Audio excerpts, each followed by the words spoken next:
Alrighty then. Alrighty then. Get the mic in place.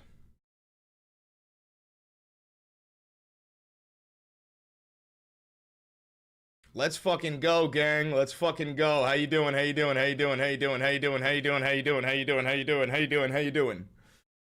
'Cause it's sweet, sweet, sweet victory.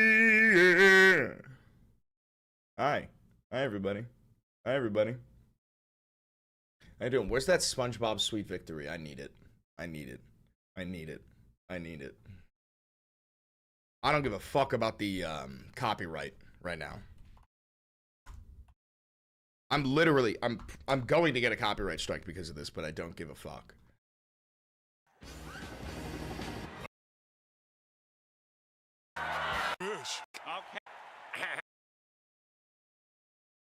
Such a shame Richie Torres won last night. Yeah, well, that's expected. That is expected. Jose didn't have enough motion for it. But this is insurgent politics. This is insurgent politics, folks. Let's get this over with. 1, 2, 3, 4. Incredible. Incredible. We'll be getting a copyright strike from that. I will be getting a copyright strike. But that's okay, folks. But that's okay. That's okay. I'll take that. I'll take that. Hi, Weenie. You okay? I'm sorry I used you as a prop. Want your ball?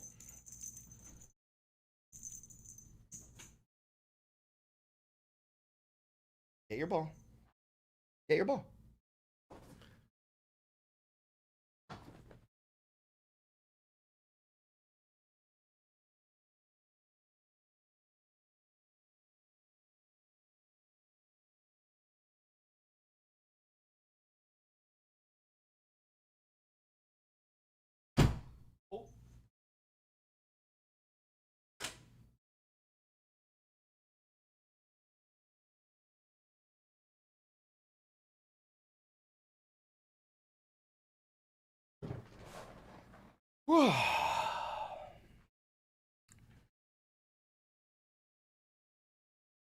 We said get Ouija off the casting couch? Y'all are out of your fucking gourd.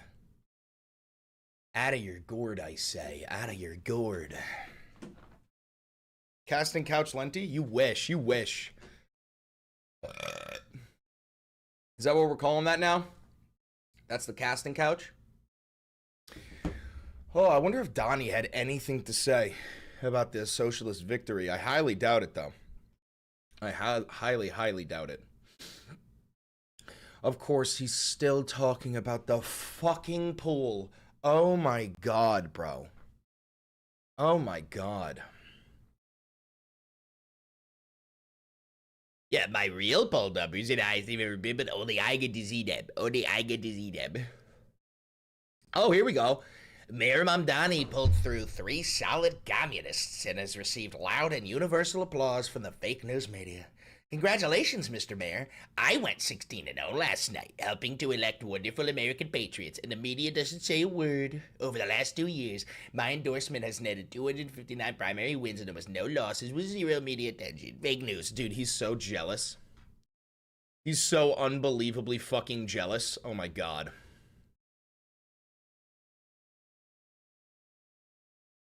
That's so funny. Cope, mold, and seethe, Donnie. Cope, mold, and seethe. Oh, you know what I really want? I want Hakeem Jeffries' Panic.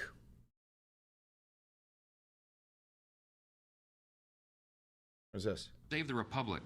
In every American country, it is a dangerous thing. This is not a joke. We're in a fight right now to save the Republic. And every American needs to take this seriously. You need to wake up. This upcoming midterm election is not the midterm elections of years ago. This is going to decide the direction of the country. Are we going to maintain our status? I did get the thumbie. Did you email it? I got it over text. Did you email it too? 250th anniversary? Are we going to make a new choice and go down some road towards a communist utopia? We're going that one. We're gonna go down a road towards a communist utopia. Right, this is a Fox News alert incoming. Oh, look at that. Look at that.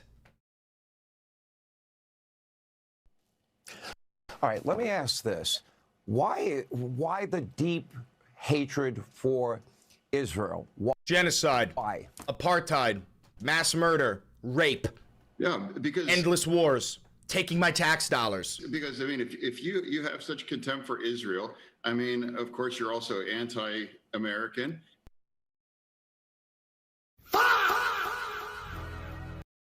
But those are two different nations, you fucking brain-dead cuck. And you're anti-Western civilization, and you're, seem anti-capitalism and the American way of life. Yeah, that stroke really did a lot of damage, didn't it, you dumb fuck? I mean, I'm surprised you're not drooling out spittle, you fucking demented dipshit. now, they're all socialists, of course, and now there's communists, and now Marxists, and now they're proud of this. And now, of course, we have P. Hustle in Maine. That's another one. He's a self-avowed, communist too. Now, that's not even looked down on and a significant part of the Democratic Party right now. All right, let me. All right. So I wanted Hakeem Jeffries. Let's see if we can find anything. You're next! You're next!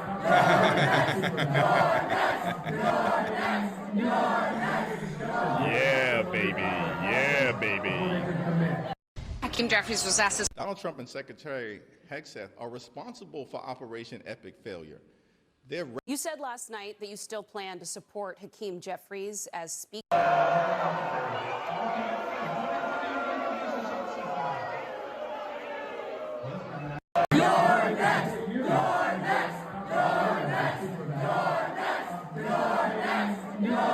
I love to see it. Oh, I love to see it. I don't think we're on opposite pages. You can ask him whether he thinks we're on opposite pages. He doesn't believe we're on opposite pages. There are multiple races that I've gotten involved in supporting House Democratic incumbents, which is what I have done as leader and will continue to do. So with You ain't gonna be leader for long, Apex Shakur. You're next. respect to races where he may have endorsed a different candidate, we have agreed to strongly disagree. Oh, this is so good. This is so good.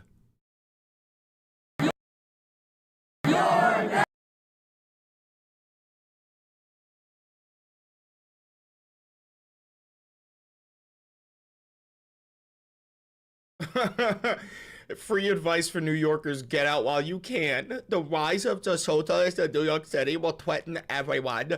Mom Daddy's power will increase. Socialists will gain more seats, and they're coming next for you. Get out now. New York City is going down in tubes. Oh. Bro, I love how absolutely fucking horrified they are. Inject this shit straight into my fucking urethra. This is incredible.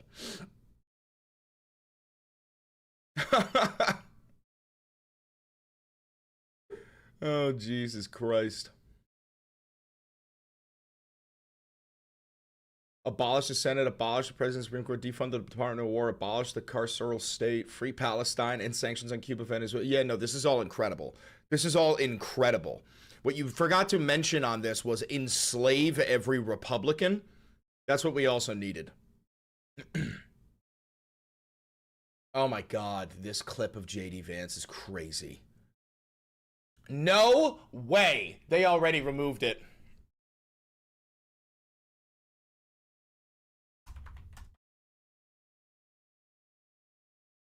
That's right. Today's special reader is my husband, Vice President of the United States, J.D. Vance. Thanks for joining us today, honey. Of course. Good to see you.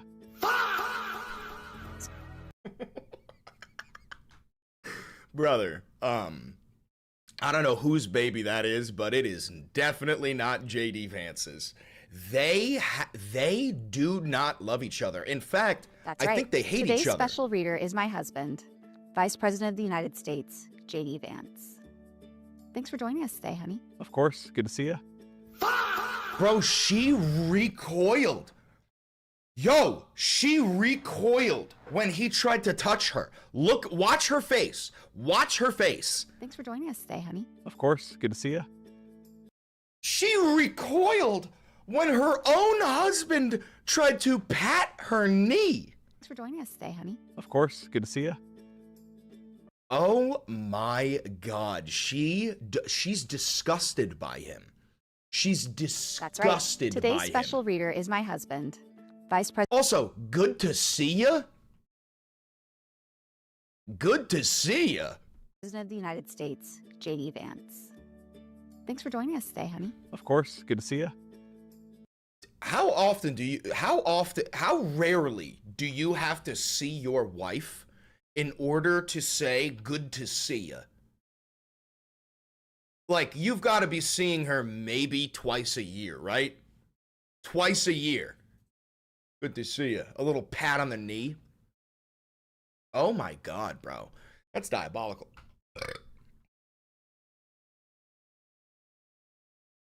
Clavicular tries to flirt with French women. Yeah, let me see it.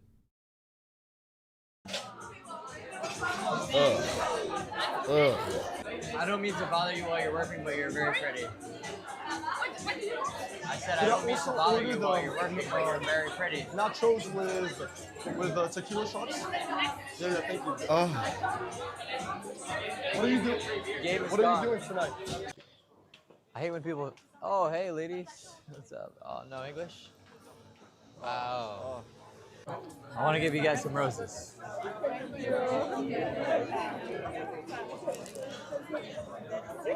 Oh, and then he just stands there. You guys look very beautiful. So, hey, if you want to roll with us, we're gonna head to one of the clubs. Hey, if you want to roll with us, we're headed to one of the clubs. Yo, I don't know how many of you are young men, but do not try and mimic clavicular. First of all, this shit does not work. Second of all, when it does work, it's solely because he has a camera crew with him, and the girls are probably like, oh, well, this guy's got clout. Maybe this is my chance to get some clout. You know what I'm saying? You try this shit without a fucking cameraman and a security guard, you're literally gonna get laughed at in your face. We got better plans than whatever you'll have planned. Promise you that. Oh, whatever, yes, sir. Nah, you tag along and find out. Listen, yeah, you just gotta look at us and trust us a little bit. What do you think? If Yeah. you want to take a leap of faith that will show you a good time, then tag along. Whatever. We'll grab one of your numbers. If not, have a good rest of your night. Thank you. We have other friends coming. We'll see with them. All right. Well, your loss. Yeah, we'll let you guys have a good night. Because French girls are different, also. You know. Yeah, that's the thing. Yeah, I'll tell you. Is this Baron Trump?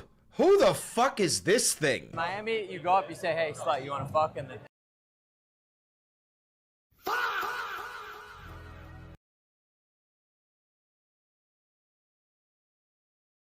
Yeah, here it doesn't work like that. Well, that's the thing. Yeah, I'll tell you. In Miami, you go up, you say, hey, slut, you want to fuck? And then. Yo. What? What? Fucking what? Yeah, here it doesn't work like that. It doesn't work like that in Miami either. I was gonna say, I've been having a good time though. French girls are pretty, you know, like yourself. I said, how are you enjoying your night so far? It's okay, but well, let's make it a little better than okay. Why don't you guys come with us? Oh God, I can't do this. I can't keep watching this. This is so fucking cringy. Oh my God. It's gonna be a lot more fun than whatever you have planned. What, you don't trust me? I don't know. I'll show you guys a good time. I can't do it. I can't do it. I can't do it. I can't keep doing it. I can't keep doing it. I can't keep doing it. Oh my fucking God. He sounds like a trafficker, bro. He is a sex trafficker. He is a sex trafficker.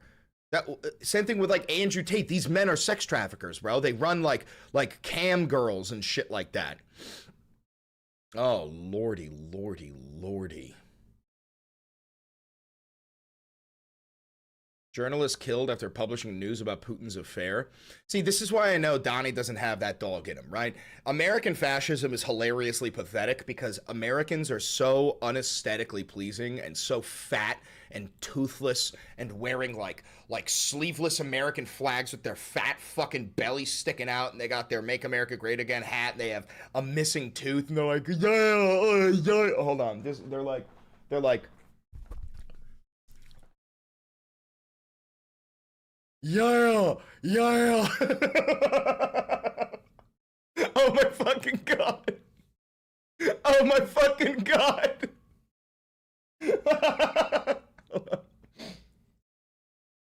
Yeah, get him. Yeah.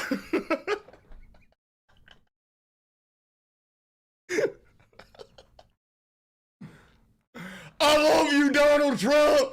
I love you. Yeah.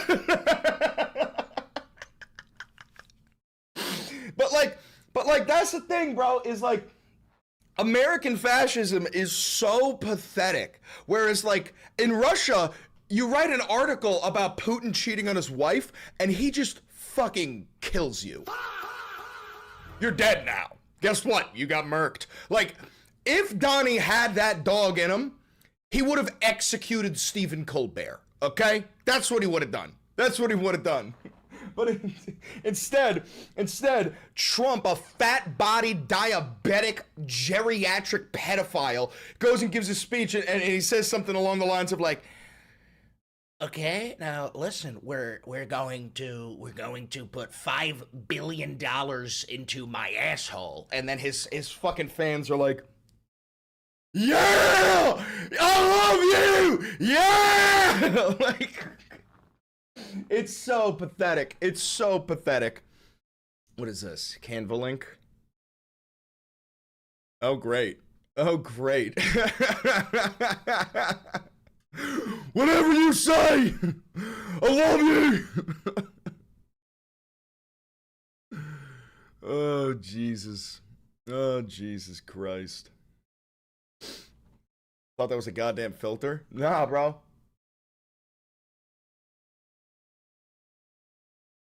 I love you, President Donald J. Trump! I love you! Fuck my wife! Fuck my wife! Fuck my wife! Oh, Lordy. Oh, good God. Oh, good God, bro. Needed that. Needed a good giggle. Needed a good giggle. I needed a good giggle. You know what I really want? Hold on. I want to do a dramatic reading of one of Trump's Truth Social posts. Or like one of the nice long ones. And not like a Trump impression, but like an actual dramatic reading. You know? Let me see if I can find anything. There's got to be some good ones.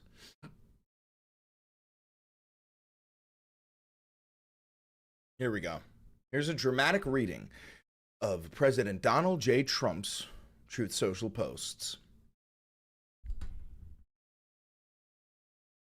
So, I have Iran on the ropes, ready to go down for the fall, willing to give us practically anything, and for the first time in decades, respecting the hell out of the United States and its president, me!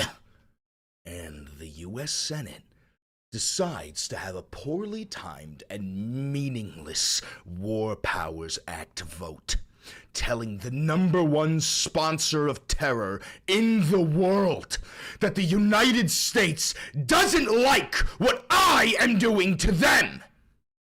And I must stop? I must stop? And by doing so, has provided aid and comfort to the enemy. 4 Republican losers voted with the Democrats, and Iran asked my people, what does that all mean? These senators have just made my job more difficult, but I will get it done, one way or the other, because I always get it done. President DJT.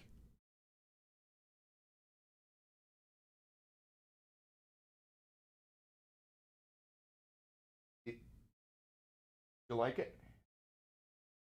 Did you like that? Is that good? Put your head down. Put your head down. Put your head down, mama.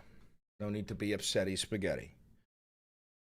No need to be upsetty spaghetti, little mama. All right? There's no need. There's no need. Okay? There's got to be a better one here. You guys want to see what Trump was doing while the DSA was winning? He's so jealous. He's so jealous. Look at all my victories. Look at all my victories. I did this. I did that. I did this, and I did this, and I did that, and I did this. Yeah.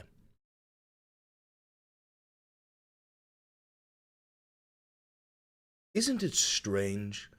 The Democrats are running a man in Texas who looks virtually identical to Alfred E. Newman of Mad Magazine fame. And in Georgia, they're running someone who looks like a twin to the late, great Pee Wee Herman. With these two horrible political candidates, I don't know if there's a genetic tree, but it certainly is close. What do you think?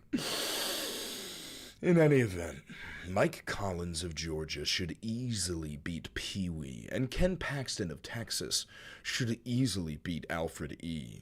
Vote Republican and make America great again. President Donald J. Trump. What a fucking dork, bro. He's such a fucking dork, man. Democrat, the party of the weak men and the miserable women. And guys, just like, understand that the reason why I tell you that, like, Republicans are subhuman is mostly because of the responses to this shit. Not on our watch, deep state. Yeah. The boss, 4547.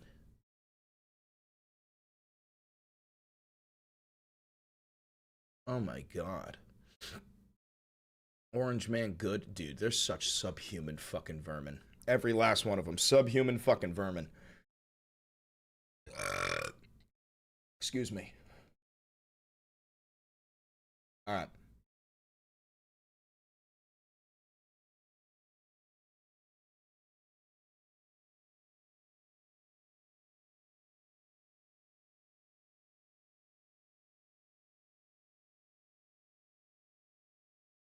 What do we got here?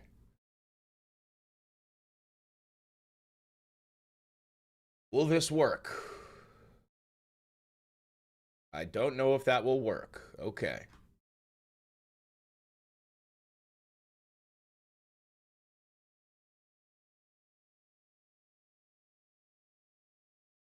Convictions in U.S. Antifa trial are set. I didn't get the call. I haven't been summoned to court. Conviction in Texas of 9 activists on terrorism and other charges earlier this month sets an alarming precedent. The Trump regime can crack down on left-wing groups and label their members domestic terrorists. Yeah, that's NSPM 7, bro. That's NSPM 7. Yo, did any of you guys see the fucking video of that mass shooting in Vancouver? Did you guys see that fucking video? Where, like, the cop panicked and shot some random civilian point blank and killed him. Did you guys see that shit? My God. How do you feel about those who hate all Americans?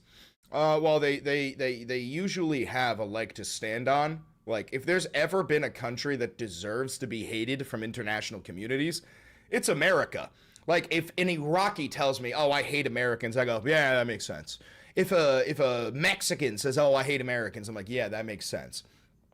They have all the reason in the world. But that's why we're here to repair this country. We're here to fix this country. Because America is supposed to be beloved across the entire world. America is supposed to represent that, that shining beacon on the hill. It's supposed to represent freedom and sovereignty. It's supposed to represent, like, the ability to say and do whatever you want and live your life happily. But that is not what America believes in anymore. America believes in rounding up your brown neighbors. America believes in authoritarian fascism. America believes in the law of the jungle. America believes in might makes right. America believes in bombing you into submission. So I don't blame any person who hates America at all.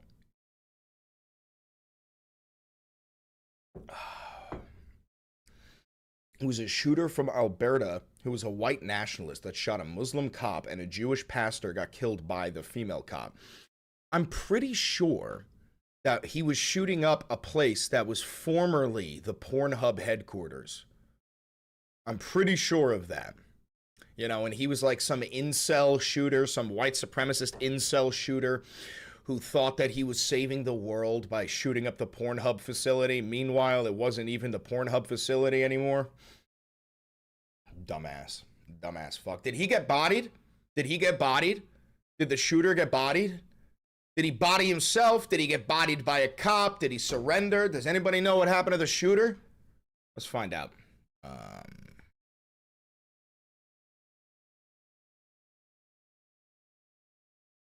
Let's see.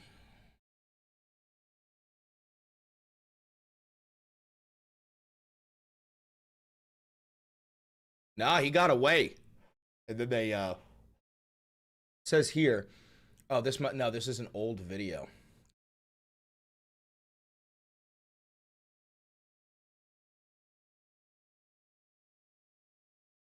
The cops got him? The cops got him? No, whatever.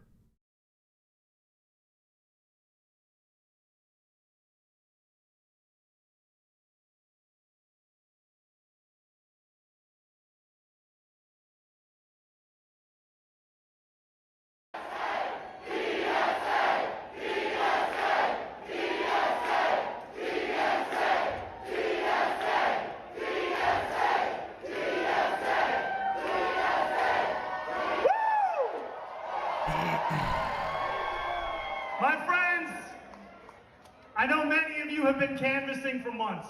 Now we're gonna watch that while we record. We're gonna watch that while we fucking record.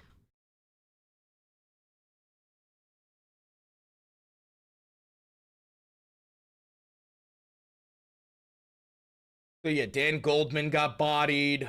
Lander won. Claire Valdez beat Antonio Reynoso. Daria Elisa Villa-Chevalier. She took out Adriana Espaillat. Jack Schlossberg got fucking Jack shellacked, which is fantastic. Granted, in his district, in the 12th district, there is no anti-Zionist candidate. In order to win in this district, you have to be a Zionist, so it's kind of disgusting. But at least this cocksucker got fucked in his ass. That's fantastic. All right. All right, y'all ready? Y'all ready to kirk in? Oh, shit. It's 1 o'clock. There's gonna be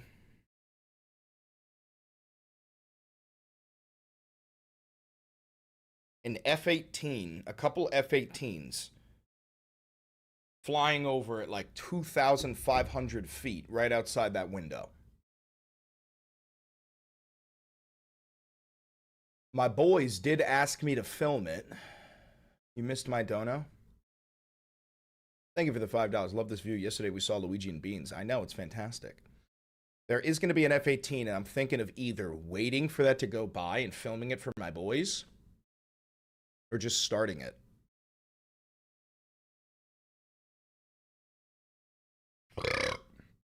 Excuse me. Let's see.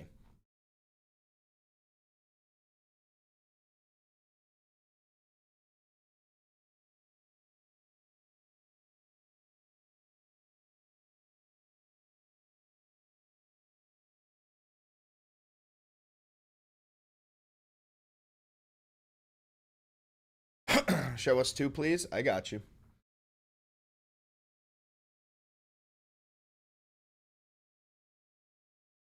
I'm hearing a rumbling. I'm hearing a rumbling.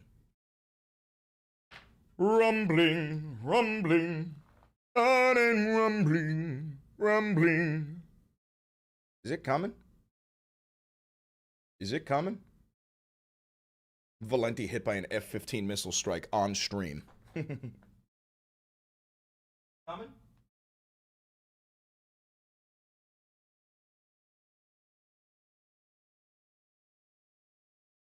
It'll show up.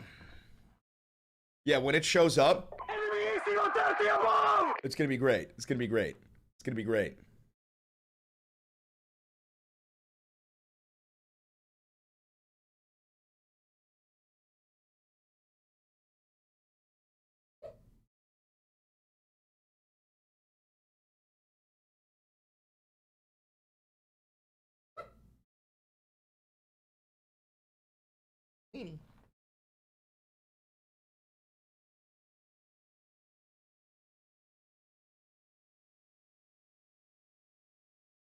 I'm like afraid to start this show. I'm afraid to start the show because it's going to be so unbelievably loud. Dean got swatted. Oh, that sucks.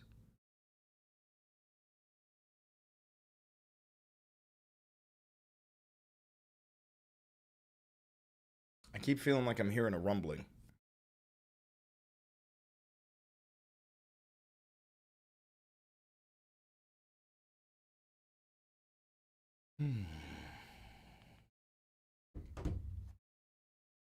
Open up your window screen.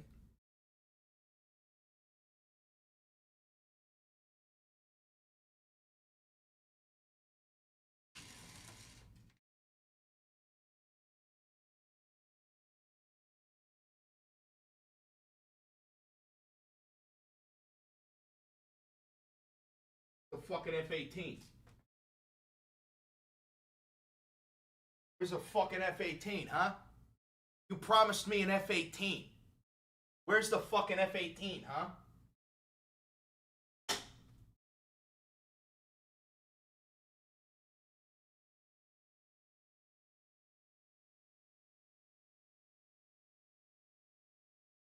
Well, there's a lot of people lined up outside ready for it. There's a lot of people out there ready for it.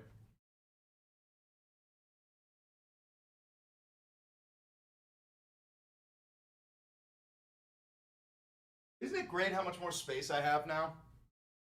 Isn't this fantastic?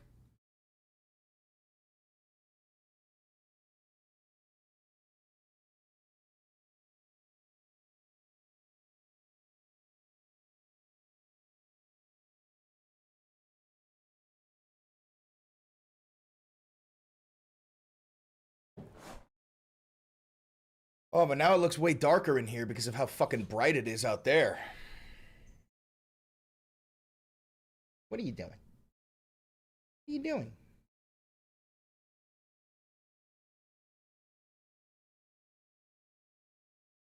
Where'd the ray gun go? Gone. Gonzo Alonzo. Because I got a firearms violation. So I'm assuming it's that.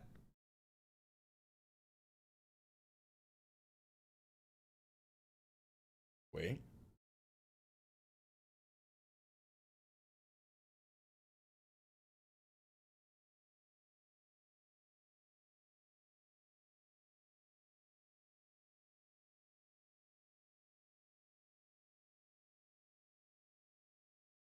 Here's something.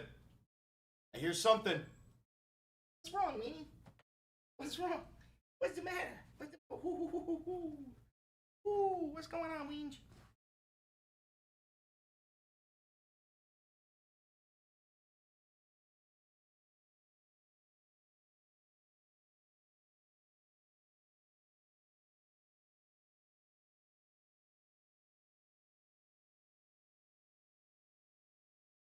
Hi, Mama.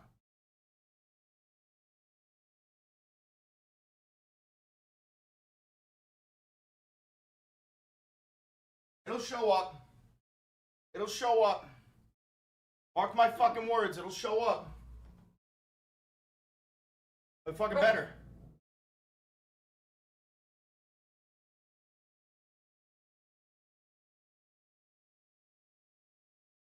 What happened? Did it crash? Did it crash? It's 1:05. Should be here by now. Yeah, if I start the recording, then they'll show up.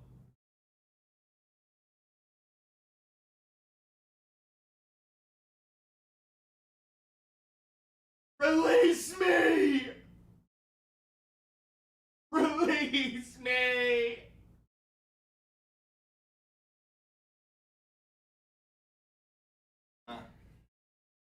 It ain't here. It ain't coming. It ain't coming.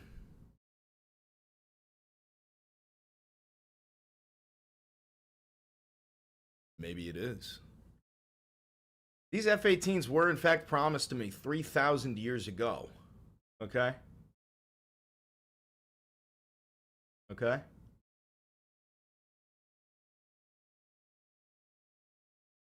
Hi, Weenge. Hi, Mama. What is it? What is it? What's the problems?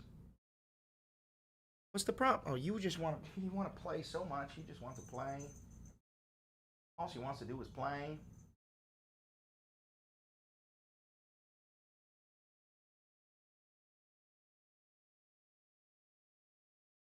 All right. I guess it ain't coming. You know what's going to happen? I'm going to start recording. It's going to show up immediately. Okay? I'm going to start recording. It's going to show up literally fucking immediately. Hold on.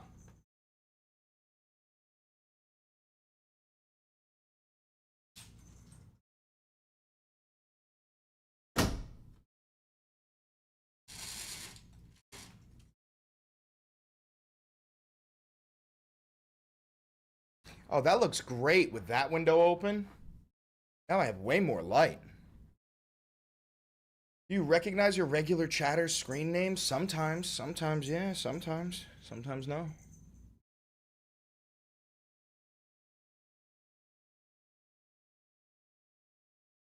All right, I'm going to pretend to start the stream in order to summon an F-18 fighter jet.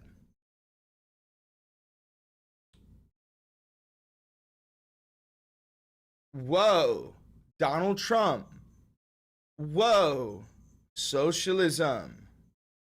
Whoa. Yeah. Whoa. Nothing, bro. Nothing. This is bullshit. Hold on. When is the F-18 flyover on the Hudson?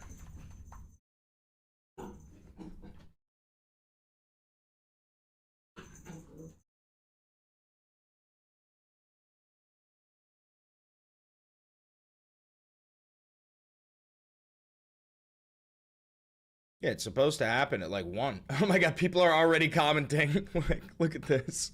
Well, we're waiting. Yeah, what happened? Is the pilot late? What's going on? What's going on? What's going on? The fuck? You promised me an F-18. I was promised an F-18.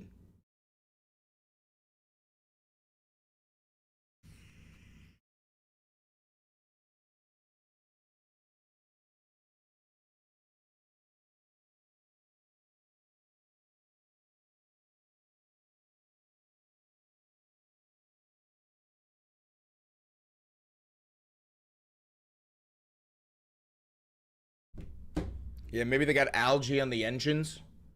Maybe there was another crash.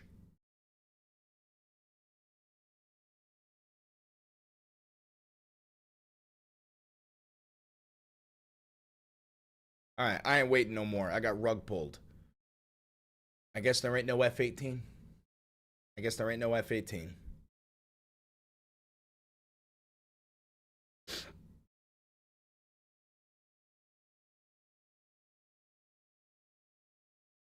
Weenie, you look so pretty. All right, y'all ready? Should we just kirk in? Should we just kirk in?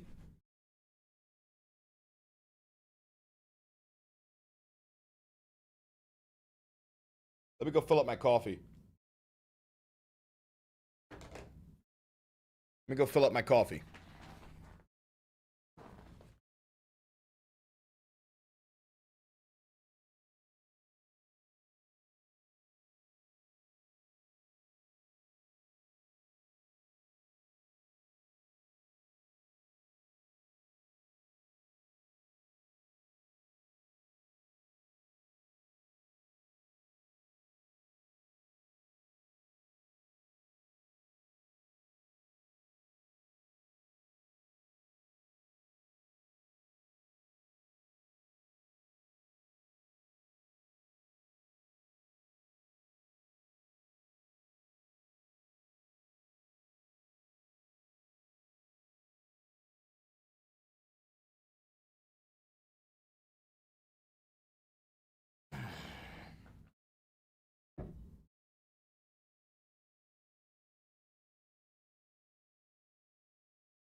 All right.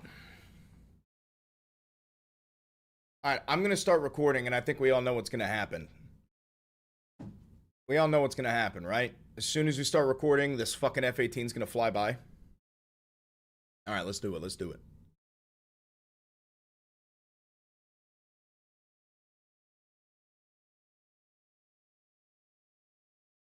Here we go. Assalamu alaikum, comrade, from New Mamdanistan. We got a fucking socialist sweep last night. Absolute victory royale. 210 headies across the fucking board. We're talking Brad Lander, victory royale. We're talking Claire Valdez, victory royale. We're talking Daria Lisa Avila Chevalier, victory fucking royale. And not only is the establishment Democrat class of elitists having a fucking panic attack like Chuck Schumer and AIPAC Shakur, but we also have on Fox News a complete total meltdown. They are now claiming that, well, first of all, they started claiming this as soon as Zoran became the mayor, but they're claiming that every single Jewish New Yorker needs to flee the city because they are in imminent fucking danger. That's what they're claiming. Meanwhile, what the fuck was that?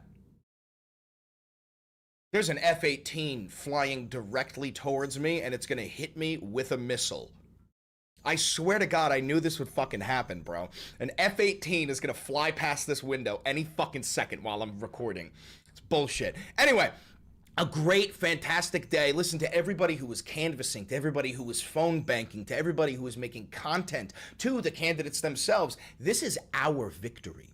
This is a victory for the people, the people's power. It doesn't matter how much money you have. It doesn't matter how many billionaires are on your side. It doesn't matter how many super PACs are on your side. And it doesn't matter how many fucking AIPAC checks you cash, Hakeem Jeffries, taking trip after trip to fucking Israel with Esbayat, just for Esbayat to get ass fucked by the DSA.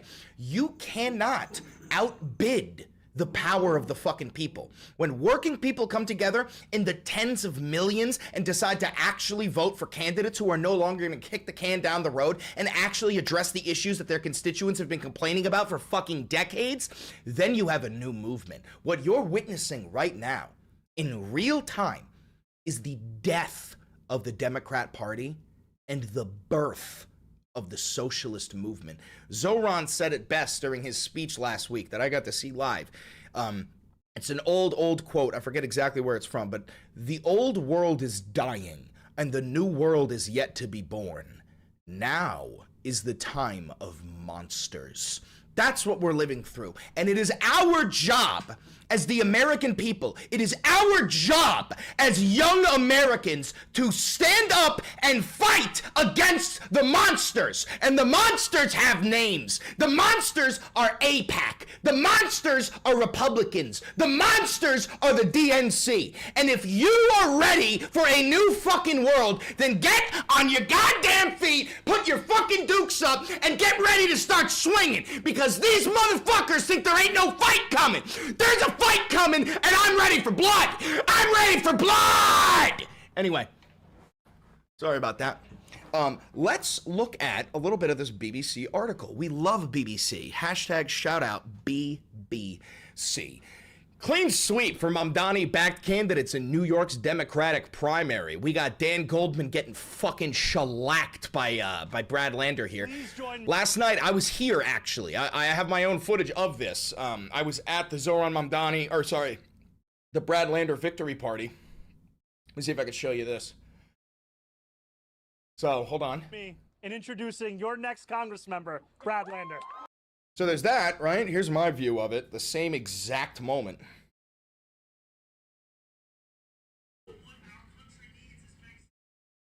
Is this the right one? Come on, give me Brad. Give me Brad. Ah, fuck it, doesn't matter. Oh, no, there it is, I got it. I got the exact same moment. Right. I got the exact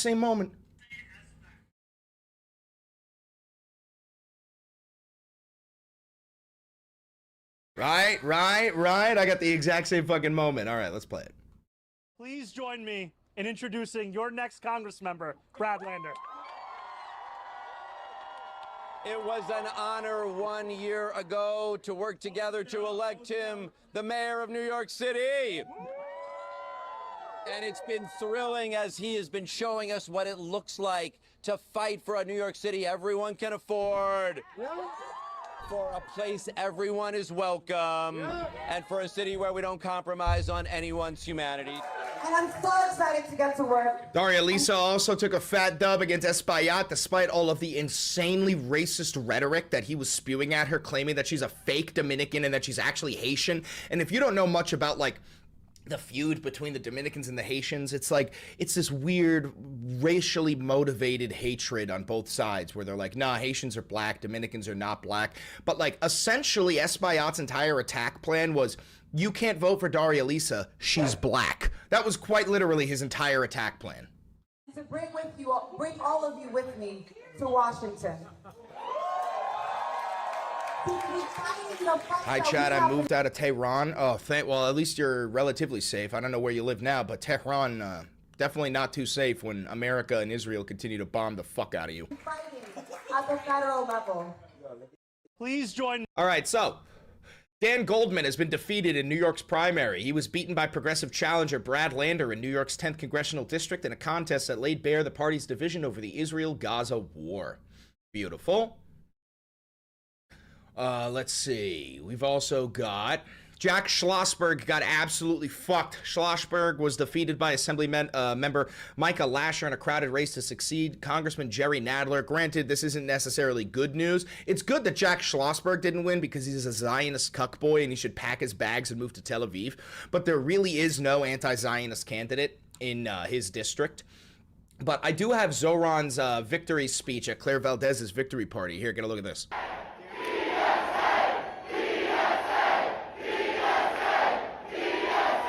You are literally watching the new world be created right in front of your eyes. There is finally a political party that proudly stands for universal health care, universal child care, affordable and dignified housing for all, abolish ICE, defund Israel, destroy Citizens United, fuck AIPAC, get money out of politics, fund babies, not bombs. All of this shit, the Democratic Party, the DNC, role-played as holding as their beliefs. They pretended like it was their beliefs, when in reality their beliefs were more aligned with Hakeem Jeffries, Chuck Schumer, and Nancy Pelosi, which was, give me your tax dollars so I can send them to Israel. Also, we're gonna bomb Iran, except we're gonna wave a trans flag while we do it. That's the only difference between the Republican and the Democrat Party, is the Democrat Party says we're gonna bomb Iran, but we're also okay with gay people. And the Republicans say we're gonna bomb Iran and we're not okay with gay people. That's the only fucking difference. And this is why I've been telling you for a fucking dog's age, you have to join your local DSA chapter.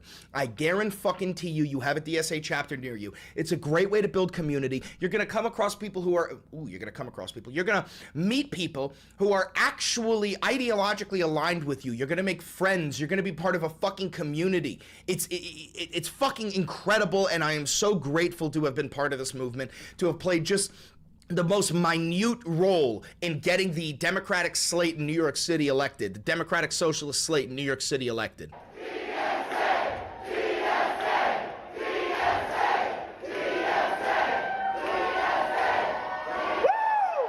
Oh, he was excited.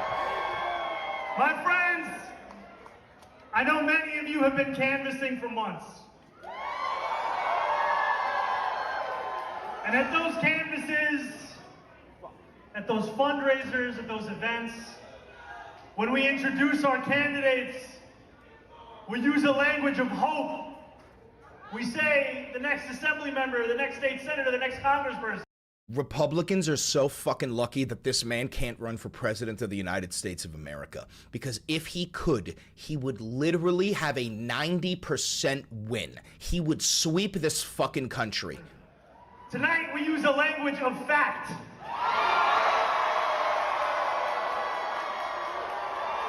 So please join me in welcoming... Why can't he run? He wasn't born in the United States of America. No, you are wrong. He cannot run for president of the United States of America. F-18!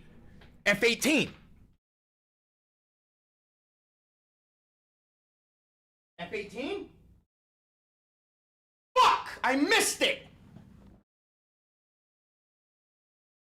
I missed it! I fucking missed it. I saw it. It was high up there. Fuck. God damn it. That's all right. I see F-18s a lot over here, but still, it would have been cool. Coming up to the stage, Assemblywoman Diana Moreno.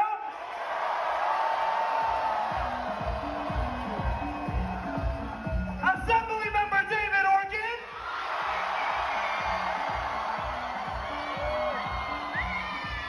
Assemblywoman Samantha Catan. State Senator Abir Kawas.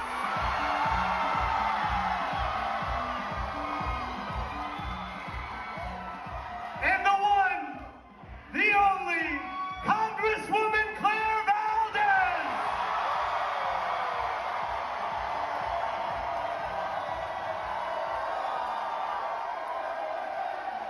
Now,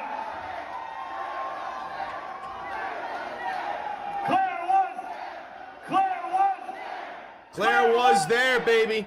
Claire was at the Free Palestine rallies on October 8th, the day after the October 7th attacks. One of these incredible candidates. But before I leave, I just wanted to share a few words with all of you. Which is first and foremost, this is your victory. You're damn right. What you all have shown this evening, whether for state assembly, state senate, or Congress, is that a year ago, it was not the end of a political movement. It was the beginning.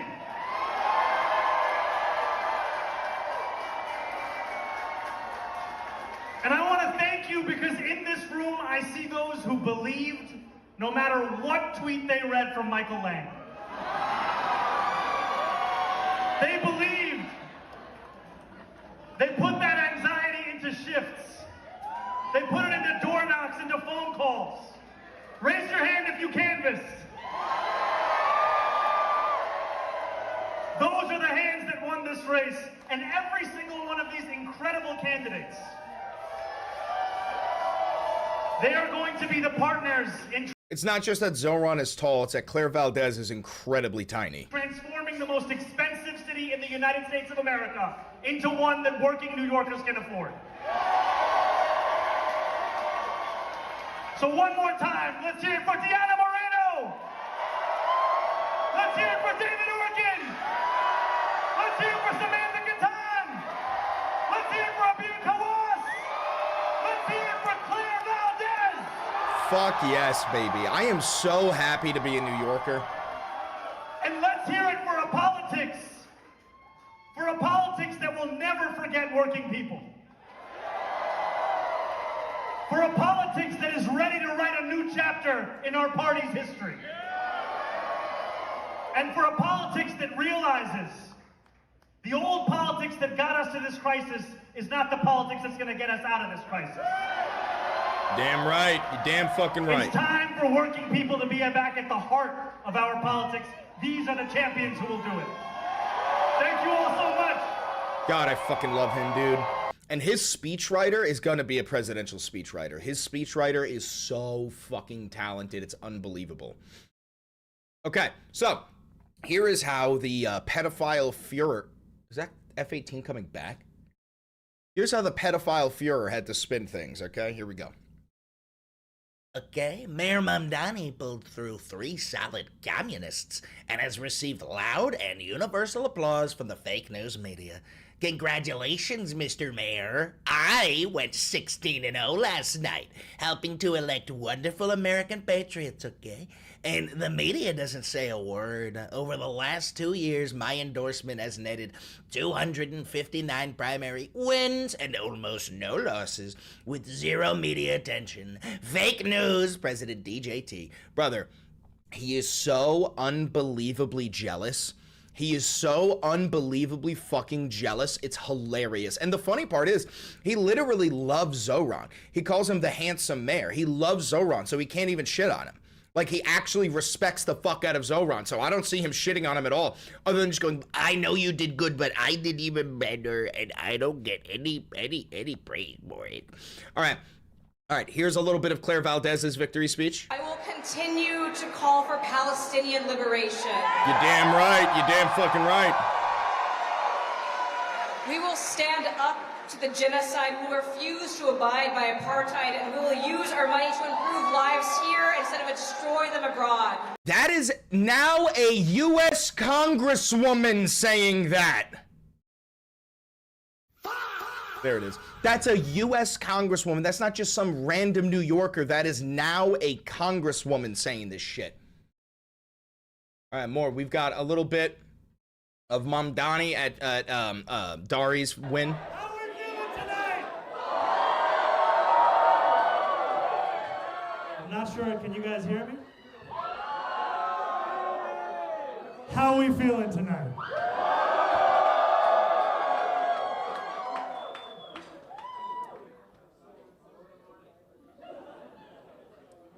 I just want to take a moment to appreciate this incredible campaign. Did you hear that guy yell, "Put the phones down, come on"? Shut the fuck up, nerd. This is history. Anybody and everybody with a camera is gonna be fucking filming it. Put your phone down, come on, guys. Suck my fucking New York dick. Get fucked. All right, we got a little bit of Brad Lander, too. I'm going to ask for your solidarity. This is the one I was at. I was at Brad Lander's party. Last Thursday. And then afterwards, we went to Hot Girls for Change. That was a great party. I gave a name to that spirit that has been moving in New York City. I said it was solidarity. I said it was the force we need to vanquish our biggest foes. And I don't mean Wemby and the Spurs. Solidarity is the force that we need to vanquish Trump's fascism, to abolish ICE, and to stand up to the billionaires who are rigging our economy against us. This campaign here was born out of solidarity. Now, solidarity is not the same as unity. Unity means we already agree. Solidarity means we do the work to build bridges even across significant differences. That's what we did last year when we joined together to defeat Andrew Cuomo and elect Zora as the mayor of New York City. All right, I'm gonna also add one thank you that I thought I had in a United Auto Workers before, but we could not have won this race without the United Auto Workers. Overall, just an incredible, incredible fucking night. Meanwhile, we have people like Ari Fleischer on going, "Free advice for New Yorkers. Get out while you still can. The rise of socialists in New York City will threaten everyone. Mamdani's power will increase. Socialists will gain more seats, and they're coming next for you. Get out now. New York City is going through the tubes." Oh, it's fucking incredible. Oh, it's just absolutely fucking incredible. This is what the New York Post is making. The hateful slate. 3 Israel cop and private property hating Mamdanites win in Democrat congressional primaries. Suck my fucking dick and get absolutely bodied. Get absolutely milked. You got fucked by the long dick of New York City, bitch, and you're gonna take it and you're gonna like it. Disagreement on tax policy. Every time I get a death threat, I still listen to Many Men. Oh, I'm gonna get a copyright strike for that, so I can't play that, but you know exactly what was coming. Many men, which death upon me. God, I fucking love him. And I'm also a proud Mamdanite. So here's what Laura Loomer had to say. If you're a Jew in New York City, now is your time to move. After tonight's election in New York, nobody who is Jewish is safe. I'd love to see the Trump regime address the Islamic takeover of America and explain the exploding Jew hatred. We need leadership on the issue. Suck my dick, you jigsaw-looking ass cunt. And we got Ben Shabibo. Last night, a bunch of candidates who literally despise America won in New York City. Establishment Dems, who live in fear of their radicalized base, will cave to them. By 2028, people who hate the country and wish to destroy it could be in charge. Get fucked. This guy, if you do not stand with Israel, you do not deserve to stand. And then this one's hilarious from Josh Gottminer. These are the same photo. Enough is enough. Where do we draw the line? Like, and this is because Dan Goldman was kicked out of a coffee shop where he's not, like, they refused him service and they refunded his money because he's a fucking Zionist piece of shit. Oh, this one's fantastic. Ask this. Why the deep hatred for Israel? Why? They committed a genocide. They're an apartheid state. They're a rape state. They want to do the Greater Israel Project. They invade all of their neighbors and they steal all of my tax dollars in order to fund their own genocidal, bloodthirsty campaigns. Why? Yeah, because I mean, if you have such contempt for Israel, I mean, of course, you're also anti-American. Oh, if you're anti-Israel, you're anti-American. That's so strange because I thought those were two different countries. And I also thought, didn't Israel attack the USS Liberty and murder, like, what, 70 or 80 of our troops? Doesn't Israel use my tax dollars to mass murder Palestinian babies every single day? Don't my tax dollars go into Israel's mass murder campaign in Lebanon? If I were to be honest here, I would say Israel is not only the enemy of America, Israel is the enemy of humanity, and it is the greatest threat that this species has to face right now. They have a secret nuclear arsenal in something called the Samson option, where if Israel is at risk of falling, the disgusting, repugnant rape state known as Israel launches its entire nuclear arsenal aimed at every single nuclear-armed nation on planet Earth, triggering global thermonuclear holocaust because the Zionist Israelis believe that a world without Israel is not a world worth existing. So I don't understand why we don't wait. And I'll say it clearly and confidently. The United States of America should wage open and hot war on the disgusting, repugnant, and inferior apartheid nation known as Israel. We should wage war with them. They are a threat to humanity. Fuck them. Fuck every single one of them. I don't give a fuck about their cats, their dogs, their babies, their axes, or their asses, or their oxes. They are a fucking threat and they need to be terminated. Anyway, let's see what he actually has to say about it. Yeah, because I mean, if you have such contempt for Israel, I mean, of course, you're also anti-American and you're anti-Western civilization, and you're seem anti-capitalism. Damn, that stroke really did a work on you, you disgusting fat bald cock. The American way of life. You can barely fucking talk. Sounds like you got marbles in your mouth. I mean, now they're all socialists, of course, and now there's communists and now Marxists, and now they're proud of this. I know, of course, we have P. Hustle in Maine. That's another one. He's a self-avowed. Oh my God, P. Hustle. He's talking about Graham Plattner. Communist too. Now that's not even looked down on in a significant part of the Democratic Party right now. Yeah, that's because you're gonna get fucking replaced. You better start looking for an old person's home. You better start looking for like a permanent live-in aid to take care of you, because clearly your brain doesn't fucking work because that stroke knocked out all of your senses. Meghan McCain, to my beautiful Jewish friends in America, we love you. You are not alone. We are just as freaked out as you are and see with clear eyes exactly what is happening.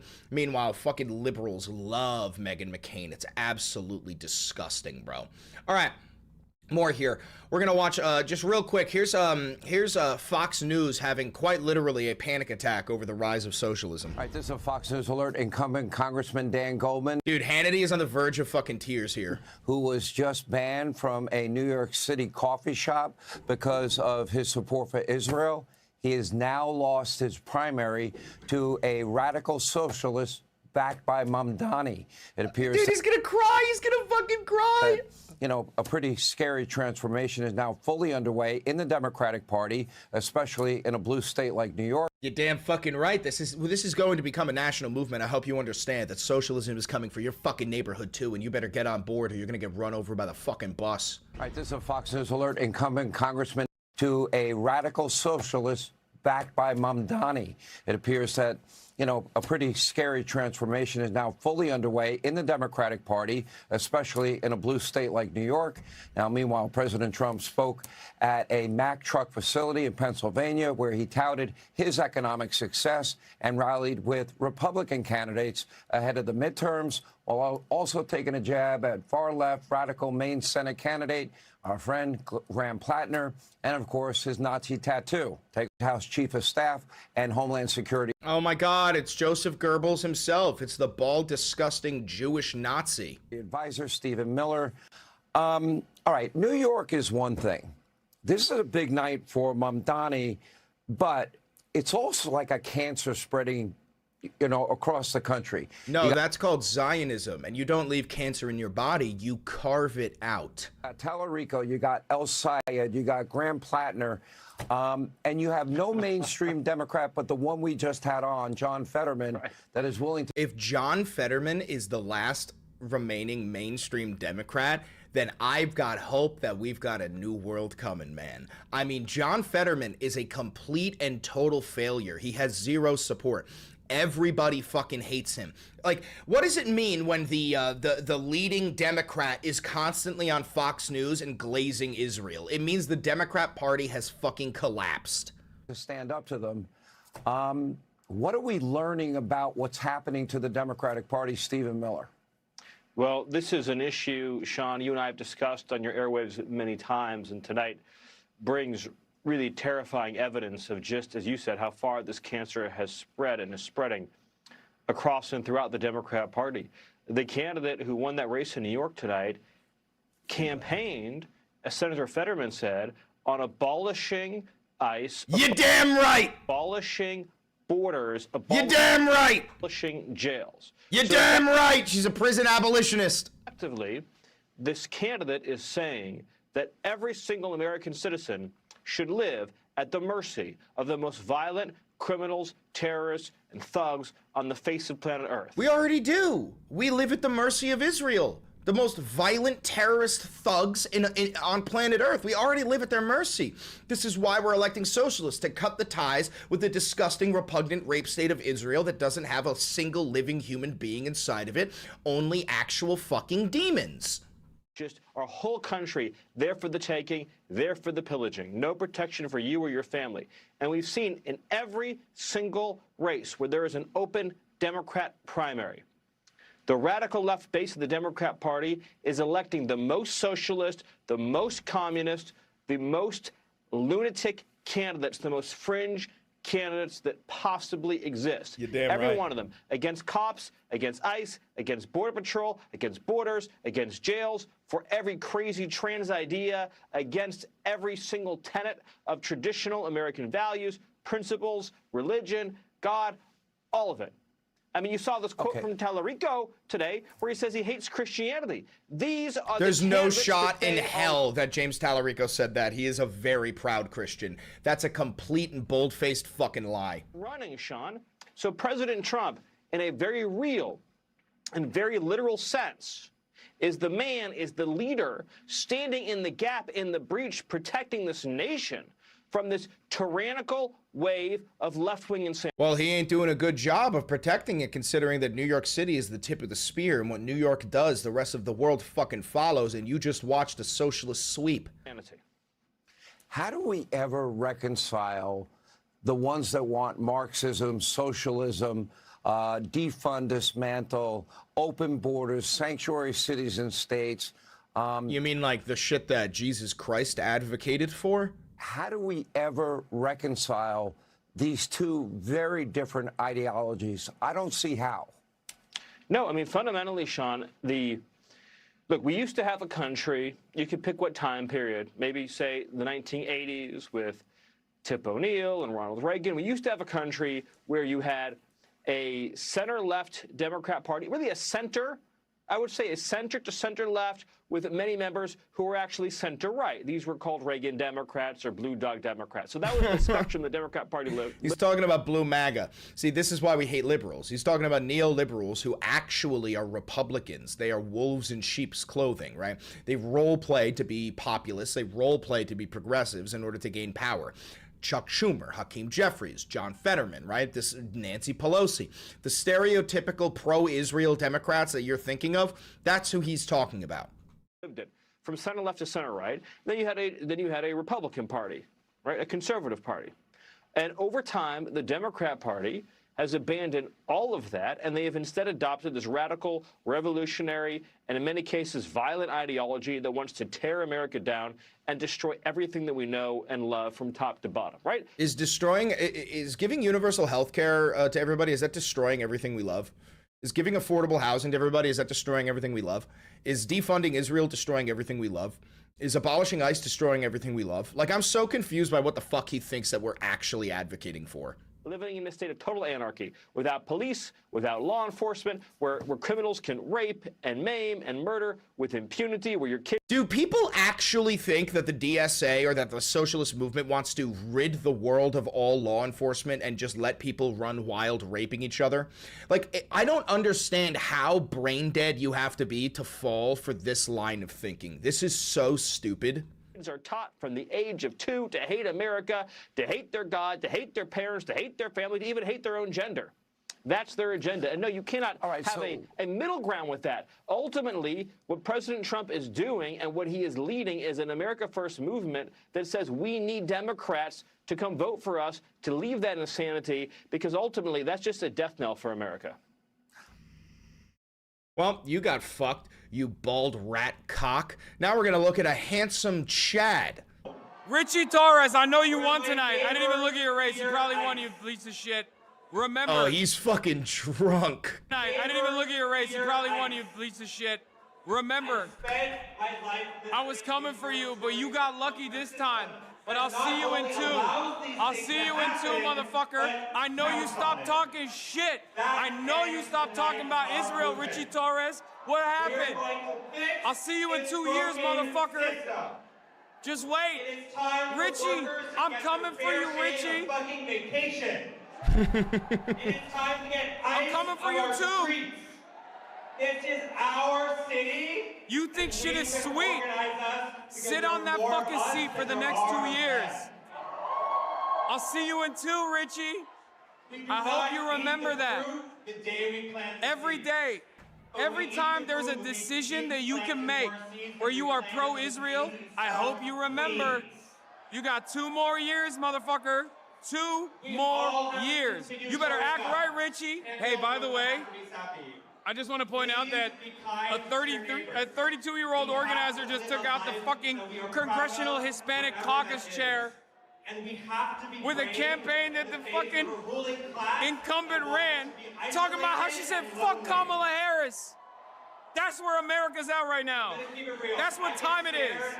Dude, if Kamala Harris actually runs for president in 28, like, oh my God, dude, that will be the death ring, the death bell of America. If Kamala Harris is again the 2028 presidential nominee for the Democratic Party, that's a death bell. I'm going to say it right now, and I'll say it confidently and proudly.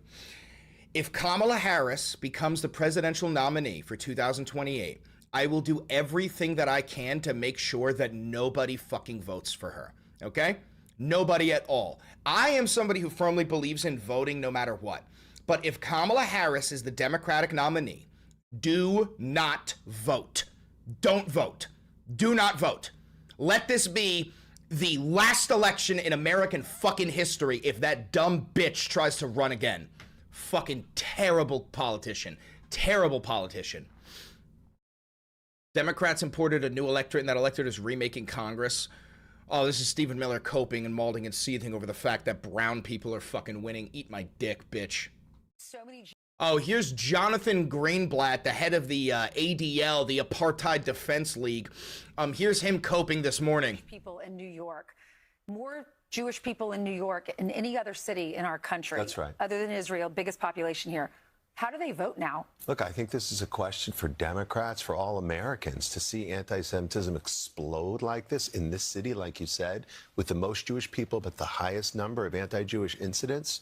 I mean, what we saw... You consider anything anti-Israel to be anti-Semitic, you bald fuck. What this coffee shop shows us that you can harass Jewish people for the price of a cup of coffee. He didn't get kicked out or banned because he was Jewish, you dumb fuck. Brad Lander is Jewish. Brad Lander won. Brad Lander is allowed in that coffee shop. Jews are allowed in that coffee shop. It's about his undying support for a genocidal, bloodthirsty maniac state. You fuck. To call Dan Goldman a genocide enabler, Dan Goldman, who has been a stalwart, American, a member of Congress. By the way, he's criticized Bibi Netanyahu and that government repeatedly. That's not enough. The problem isn't Bibi Netanyahu. The problem is the Israeli culture. So this is prejudice, plain and simple. And it's disgusting, but I've got to be honest, it's happening all over the country. ADL actually has a case against a coffee shop in Oakland, California, that banned a man from getting coffee there because he was wearing a Jewish star. So yes, bro, your fucking cock-sucking Israel nation took the Jewish star and put it on their fucking flag so they can hide behind the veil of Judaism every time we critique their nation and go, you just hate Jews, you hate it because it's the Jewish star. Nah, bitch, you put it on your fucking flag. You did that intentionally so that every time we insult Israel, you can claim we're insulting the Jewish people. Fuck you and suck my dick. how is it that Jewish people can be called out and held to double standards and denigrated in this way? It's sickening. What will happen to this coffee shop here? Because that's discrimination. You're not allowed to do that. 100%. Yes, you are. That's not discrimination whatsoever. That's them kicking out somebody for being a psychopath, not for being fucking Jewish.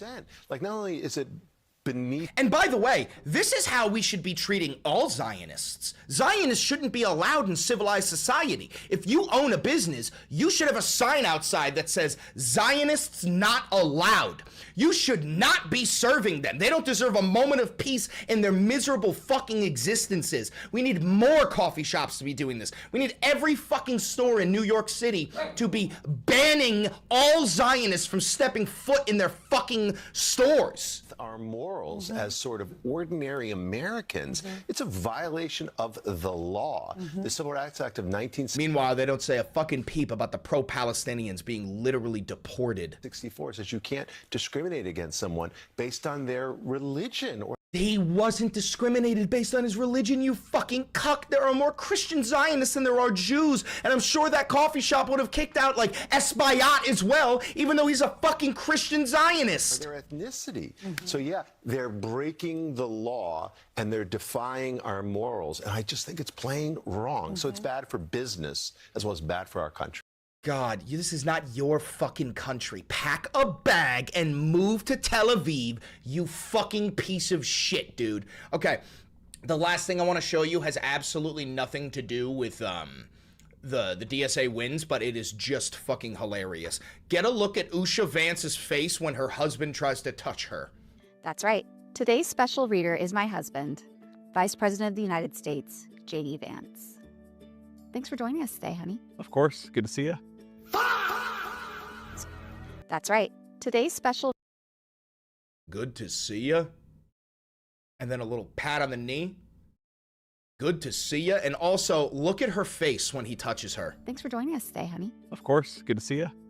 She just physically recoiled at her husband's touch over her dress on her knee. And he said, good to see ya. Brother, I don't know whose baby that is, but I do know it ain't yours. I do know it ain't yours. Maybe it's fucking Mossad.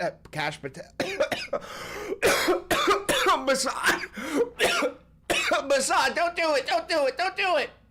Please, Mossad. It was a joke. It was a joke, I swear. Oh, God almighty. Anyway. Oh, absolute victory royale. Absolute victory royale in New York City. And it will be coming to your neighborhood. It will be coming to your city. And you better get on the bus or else you're going to get run over by the bus. It's fantastic. Anyway, listen, if you're here live, you stay. We got to keep going. If you're watching this pre-recorded on YouTube, thank you very much. Don't forget to like, comment, subscribe, hit the notification bell. It costs you nothing, helps me immensely. And also, if you want to help support independent media, don't forget to buy merch. That's located down below. You can click the thanks button down below to tip me directly. You can click the join button down below to become a member of the channel. And of course, huge shout out to all of the patrons on Patreon. You can become a patron on Patreon for $5, $10, $1 million, whatever you want to donate. It goes a long way, and you're going to help support independent media in this world of mainstream media bullshit. Anyway, one last favor, click that video right there. It's a banger, and I know bangers. Ooh, ooh, ooh, ooh, ooh, ooh, ooh, ooh. Ain't that something? My Sindra. No copyright check? No, not yet. No copyright check yet.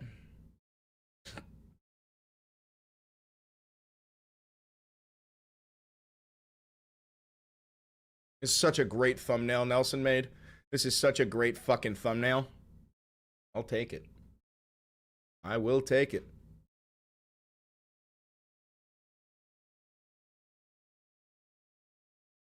Episode 481.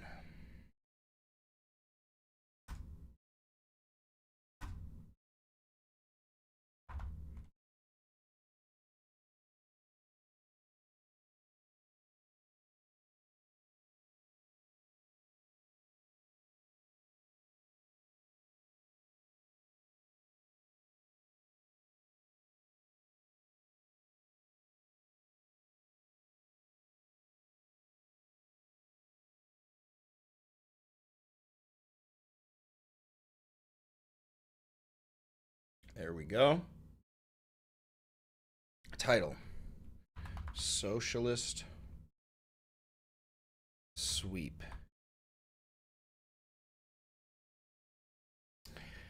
Welcome to Momdonistan. New York City is the only country on planet Earth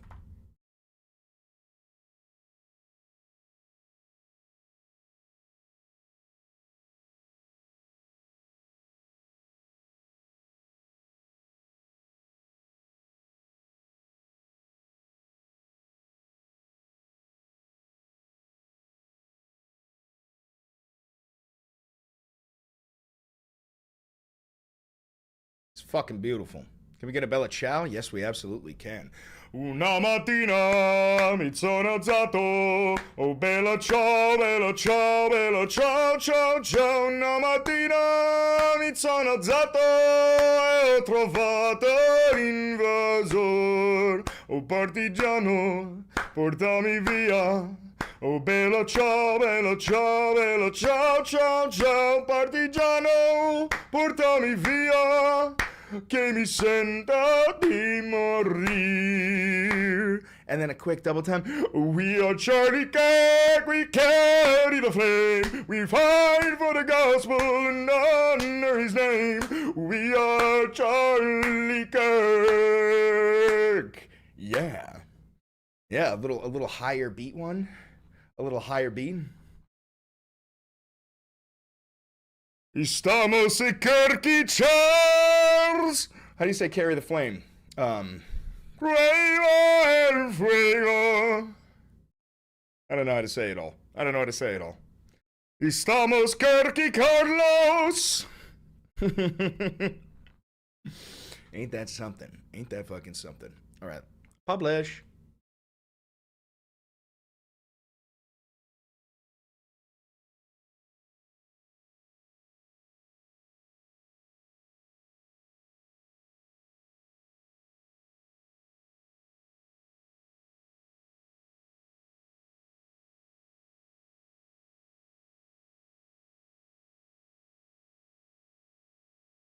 Trim the fat real quick.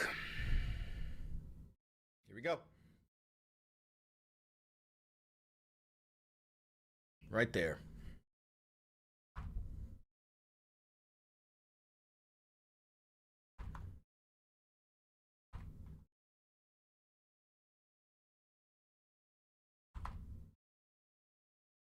Assalamu alaikum, comrade, from New Momdonistan. I'll take that. Let's also get her uploaded on Patreon real quick for all of the patrons. You gotta do it for the patrons. You gotta be doing it for the patrons. There's a new feature on Patreon called Quip. What is that, like Spider-Man? Is that like Spider-Man shit? Can I be Spider-Man on Patreon now? Can I be Spider-Man on Patreon? Ooh. Might be Spider-Man on Patreon now. You know what I'm saying? Hold on. Let me play a character real quick.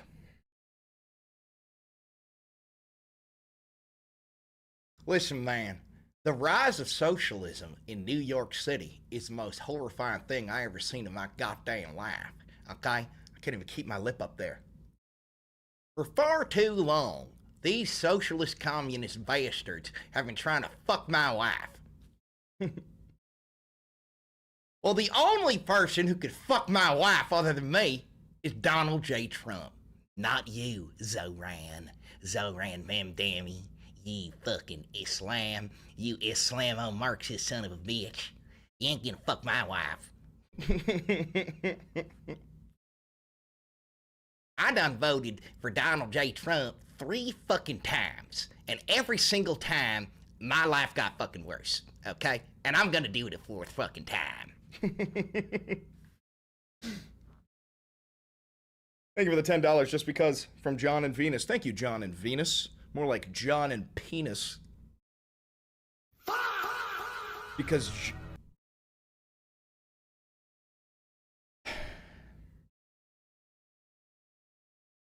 I'm such a fat chud. I'm such a chud. Hold on, here's my. Hold on, one more gag. This is Republicans watching the socialist sweep. Wait a minute. Am I a fucking retard? Wait a minute. Am I a fat fucking idiot? Holy fucking shit. Am I a dumb bastard? Oh no. Oh no. You could go undercover, Chris? Oh, I know. Oh, I know. Oh, I'm aware.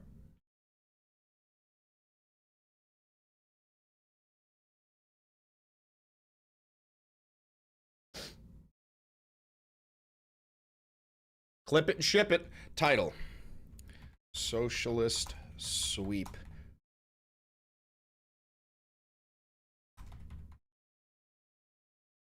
In NYC. All right. Publish.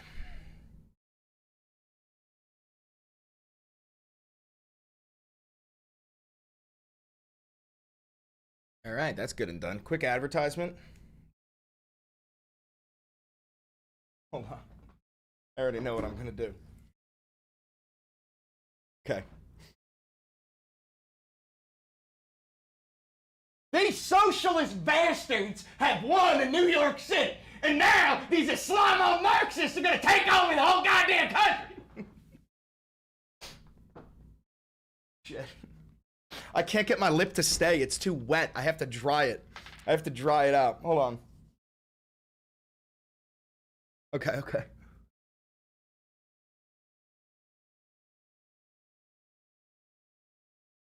Now, we just saw a socialist sweep in New York City, and these Islamo Marxist, communist, Leninist bastards are trying to fuck my wife. The only man who can fuck my wife is Donald J. Trump, you motherfucker.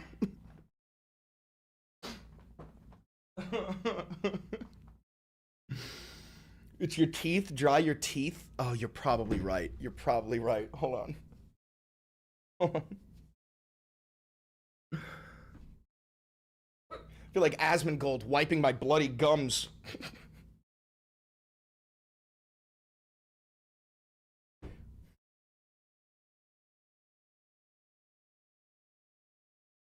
Wake up, America! There's a socialist sweep going on in New York City, and these Islamo Marxist, socialist, communist bastards are trying to fuck my wife. The only man who can fuck my wife is Donald J. Trump, goddammit!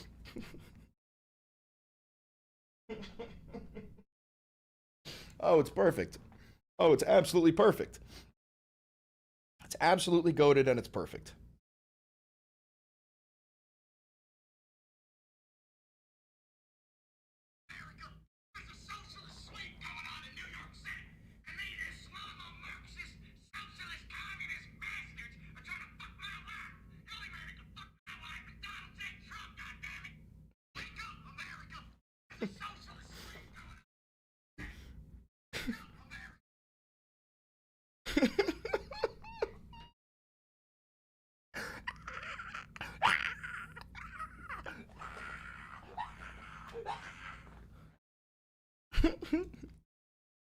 Wake up, America.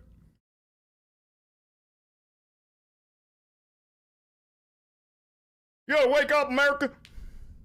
You gotta do bits like this more often. I know. There's gonna be more bits coming. Don't you worry. There's gonna be more bits. All right, let's get this uploaded.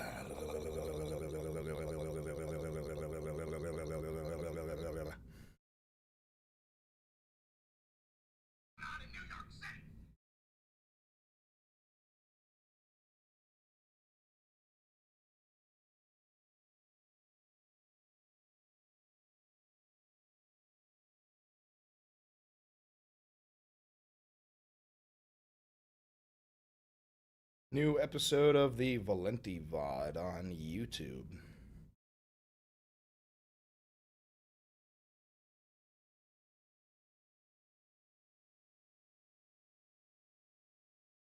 Damn, that shit was posted instantly and immediately. All right, let's get her on Instagram.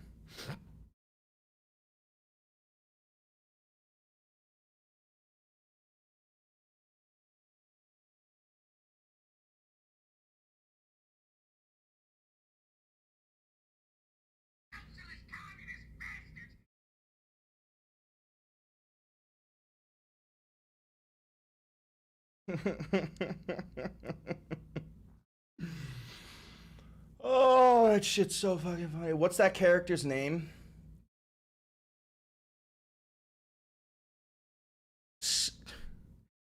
Staten Island Sal. That's Staten Island Sal.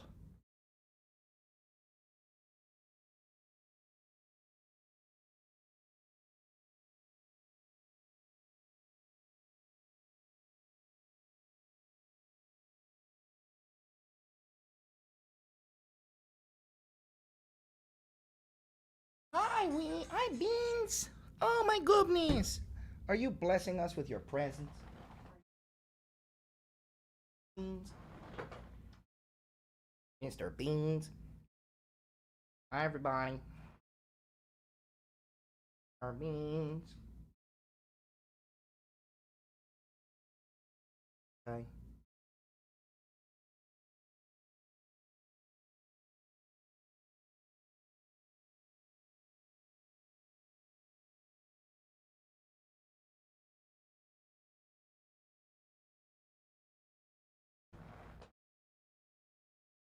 What just happened? Did the stream just end, or am I crazy? Did the stream just crash? That was weird. Well, it said the stream crashed. Then it came right back. It said it. It said the stream crashed. Well, that was freaky. That was freaky, Bobiki. All right, let's see what else we got. Let's check the news. What do we got on news? War in Iran. Did you give reinsurances, and what kind of reinsurances do you give Gulf states to say that the U.S. is a reliable partner? We'll take that as your answer. There you go. There's your answer. I don't know. So we don't. Here's the. We have existing relationships with these countries that go back many, many decades.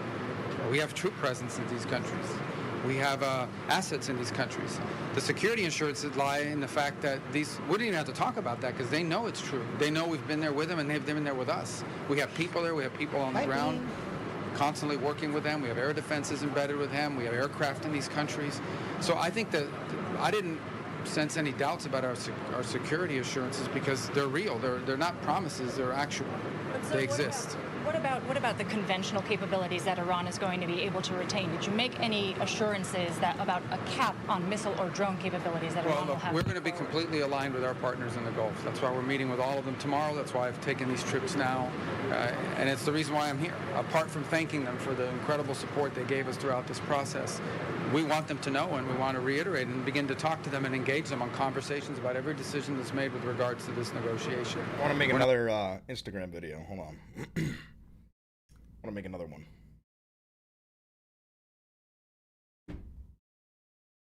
Okay, hold on.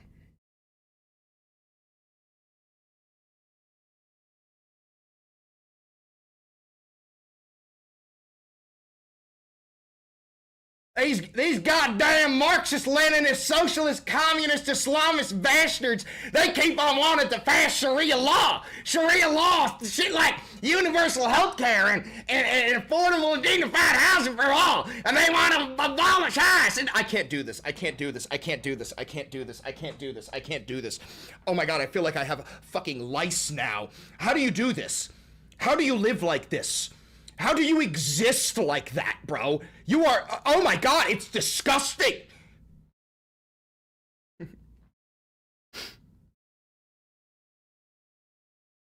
Not going to do anything that undermines the security of our allies, our long-standing allies in the region. So I think that's something that our partners believe when we say, because we're doing it, and we're going to continue to do it, and we're doing it with them now. As you said, you're meeting with the GCC tomorrow. Mm-hmm. Do you have any concerns at all that the GCC are planning to meet with Oman and Iran to discuss this new quote-unquote mechanism that the Iranians have floated? No, I think they'll be against it. I think the whole world will be against any mechanism that charges money to use an international waterway. It's that simple. The president's already said it. That's not going to happen. When we mean open the straits, we mean open the straits free. in international waterways. So we'll express that tomorrow. I am certain that not only will every country in the Gulf region be supportive, probably with the exception of Iran, but all the GCC members will be supportive, but the whole world will be supportive. I know of no country on the planet. All right, shut the fuck up, Narco Rubio, you cokehead, fake-ass fucking traitorous Cuban, you fucking blood traitor. Joining us now, we've got our very own Ryan Grimm, who is there in New York City. And Ryan, we usually we affectionately refer to this version of the show with you and I hosting as the Commie Takeover. And I think the name has never been more apt than it is perhaps right now. I think that's right. Yeah, I'm joining you from a hotel in the Commie Corridor where I don't think the commies went to bed last night. I think they are still up, and this bender's going to go at least sometime into next week. So what was the energy? Tell us what you did yesterday, who you talked to, what your impression was of why these races went the way they did. Obviously, the big headline takeaway here is Zoran Mamdani, his entire slate of candidates swept across the board, including he took some extraordinary risks here. You know, Daria Liza versus the chair of the Congressional Hispanic Caucus, taking on the Brooklyn Borough president and Nydia Velázquez's choice and all the unions, you know, all that backing. Down ballot, he also... By the way, real quick, guys, don't forget to like, comment, subscribe, hit the notification bell, and if you do want to help support independent media, please donate to the channel any way that you can. Every dollar goes a long way. I've never done an ad read. I've never taken a sponsorship, never had a conversation with a PAC or a billionaire or a government or any of that shit. This is entirely 100% viewer funded. We're having a very slow month, so if you want to help a brother out, donate $1, donate $2, donate whatever the fuck you can. Thank you very much. You know, picked a number of fights that turned out victorious here.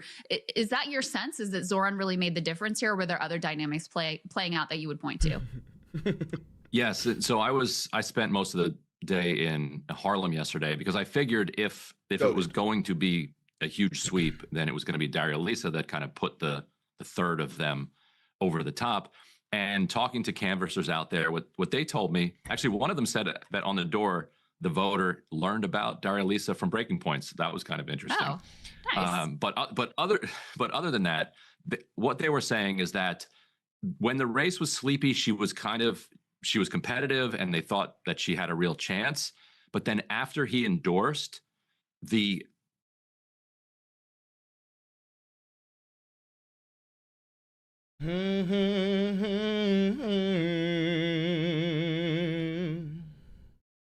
We also fixed the... Did you guys see Islamo Michael Jackson for a second?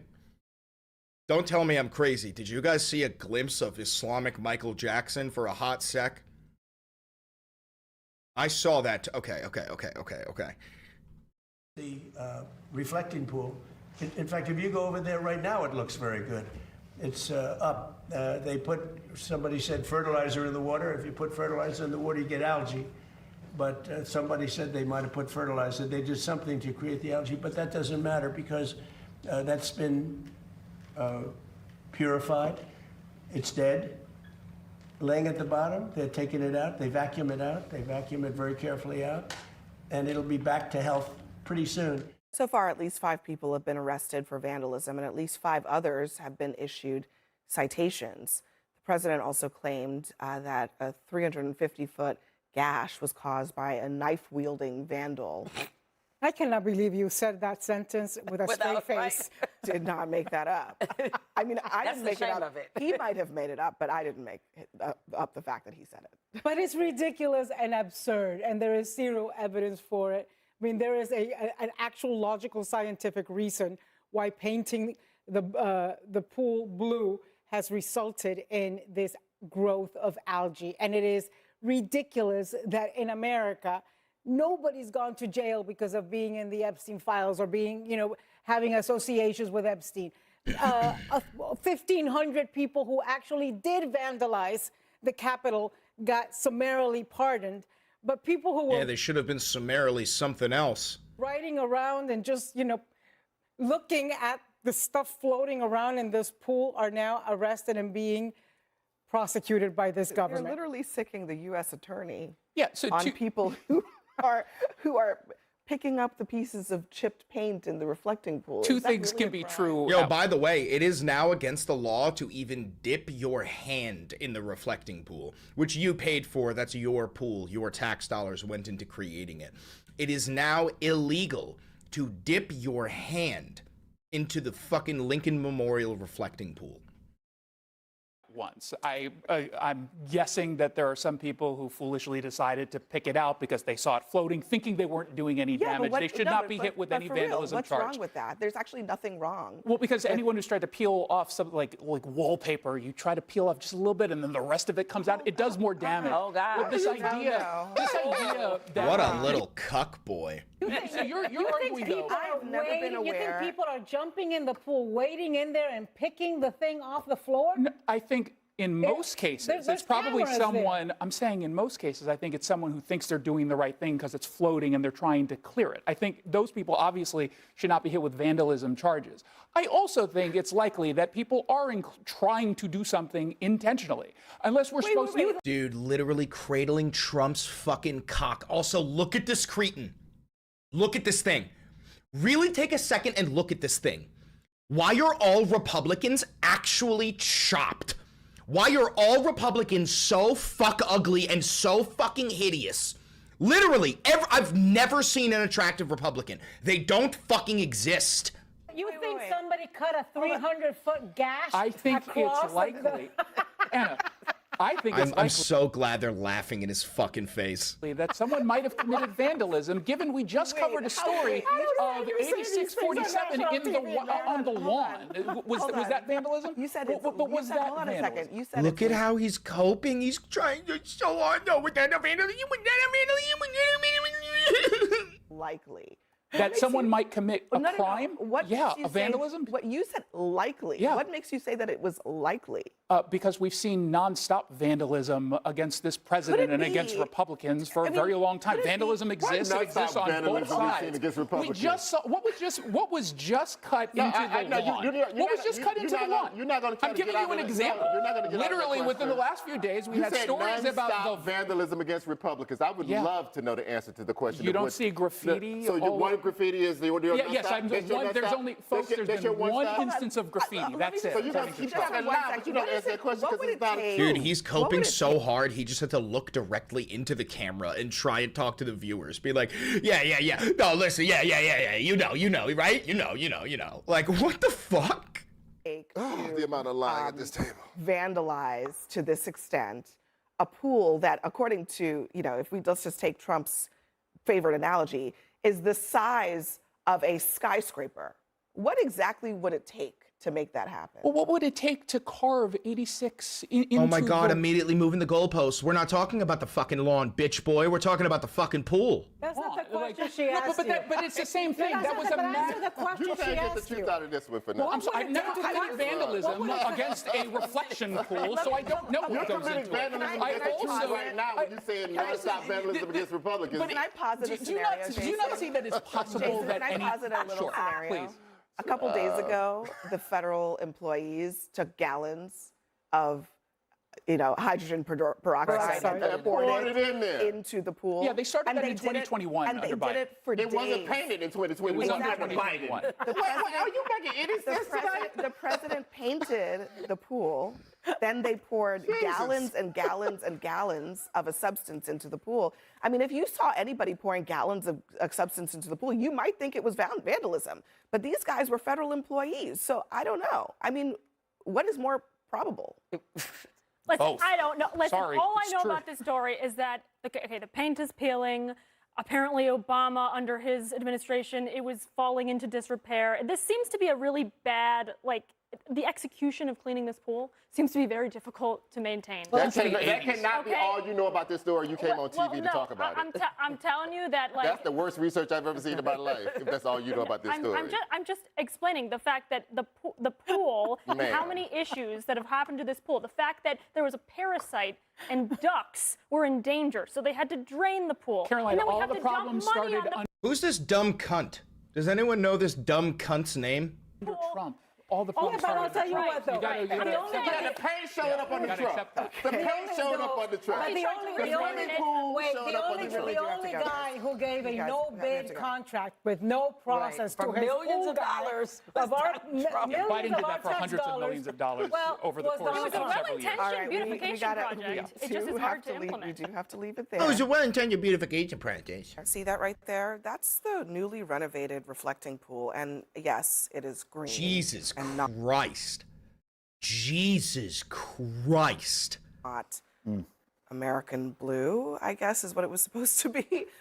Look, this is $14 million of taxpayer dollars as well that went into that project. And now they're pouring literally by hand gallons of hydrogen peroxide into the water to try to kill the algae. I don't even know what to say about this, except that maybe this is why a no-bid contract is not the best idea. It's idiocracy at its height right here. I mean, when I saw the pictures of them literally pouring hydrogen peroxide into this, I just was like, oh my God. You know, this is what happens when you fire all the scientists and like the environmental experts and just say, I want a reflecting pool and I'm going to hire my pool guy that like worked on my pools. And then it was like, oh, it wasn't him. And didn't he also say that it was only going to cost a couple $1 million? And He said it was going to cost $2 million. Right. And then now it was $14 million. I mean, this is just another example of how asinine a lot of the things that Donald Trump does because they're vanity projects, you know, and he continues. All right, so what sort of insane bullshit is Scott Jennings going to say? What do we think? Is he going to say there is Al-Qaeda terrorists that are diving into the pool with scuba gear, swimming to the bottom and carving 350-foot-long gashes? To rob the American people blind with all of these things. It's a waste of money because it's not his. So what does he care? The way he is a terrible steward of the people's money is it's rich for particularly Republicans who used to go on and on and on about the importance of being a good steward of the taxpayer money. And now here you have an algae-filled pool that looks worse than it was before. It's basic science, and they didn't follow it. I They're really, idiots. I really feel for the president on this because as a chicken farmer, I have to clean the algae out of my chicken watering jugs every day in the summer. Guarantee you don't do that. Guaranteed you hire a minority to do that for you and you pay them pennies on the dollar. 100% guaranteed you do not do that. That water is green every day. Now, fortunately, it doesn't harm chickens, and it's not going to harm the reflecting pool either. Did you paint it blue water and sun and organic material, that will lead to algae in the summertime. If I were the president, we can rebrand this thing right now. The reason that water is green is because this country's never been wealthier. And that is the marketing advice. What a cock. What a cock. For the day. He painted it blue. Yeah. Can I and? painted it blue, and now it is green because, as Scott points out, it's nature. It's so silly that we're talking about a reflecting pool. I got to be honest, I could really care less about it. Obama also spent money toward trying to fix up the filtration system, though. Trying to fix up the reflecting pool. It's been an issue that's plagued every presidency, it seems like. But I got to acknowledge that Trump is the one who's making it such a big issue. Yeah, you're damn right, because all he gives a fuck about is vanity projects. It's the only fucking thing he cares about.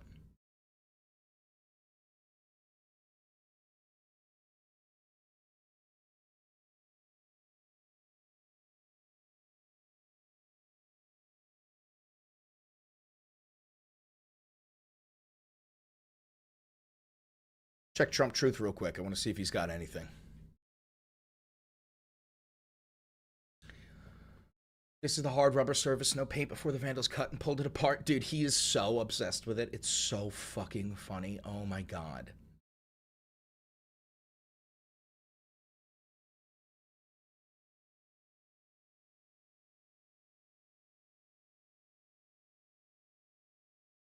Thank you for becoming a loyalist. Glad French Hill is... There are mini Mamdanis popping up all around the country. Yeah, there are. Here, Chairman Hill did an extraordinary job in the housing bill. We'll talk about that in a moment. But I've got to address... What the fuck is America? Nope, copyrighted. All right, let me ask...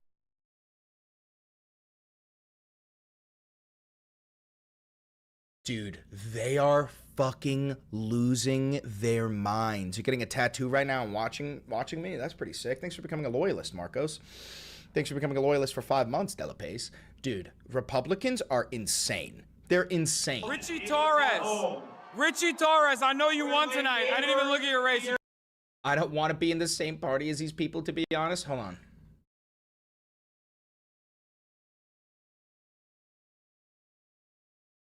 Good. We don't want liberal. We don't want neoliberal cunts like you in it either. Fuck off and register as a Republican.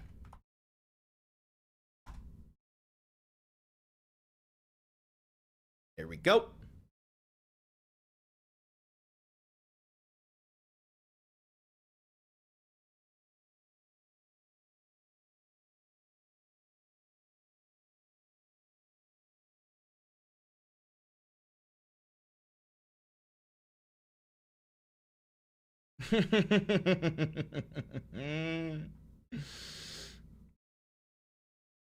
Oh my God, Mark Levin. I'm in Israel for a seminar as well as a family celebration.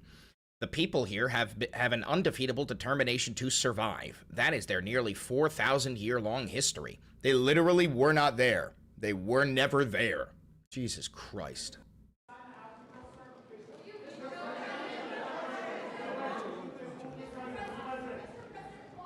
The war is going very well.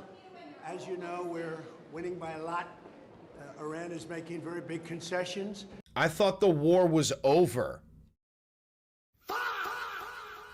I thought you signed a peace deal. I thought you signed a memorandum of understanding so that we would have a 60-day ceasefire. What the fuck? The war is going very well. As you know, we're winning by a lot. Iran is making very big concessions. We'll see what happens, but it's been very, very, very powerful. It's going very, very well. Oh, it must be going horribly. It must be going fucking horribly. Outside workers yelling about Muslims in America, yelling about Haitians. It is true.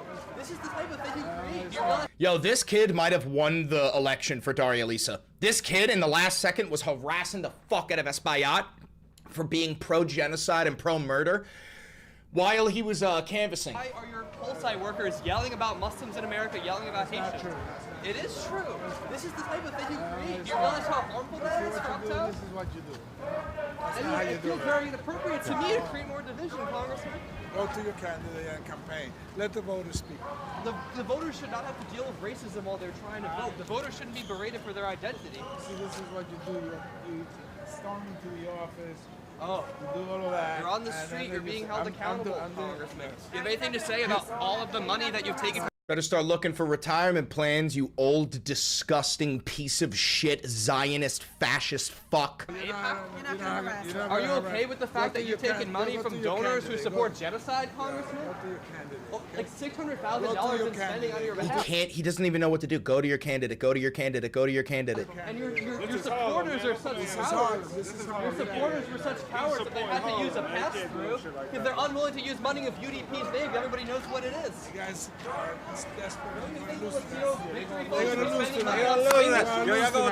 What a fucking dipshit. What a fucking dipshit. I'll bet money this motherfucker doesn't even know his name. This is Harlem. Yeah, this is Harlem, you know? This is Harlem. We support genocide in Harlem. Shut the fuck up. I bet you didn't graduate the 4th fucking grade. Can I get a high five? How you doing? Good? Where's your mommy and daddy? Hey.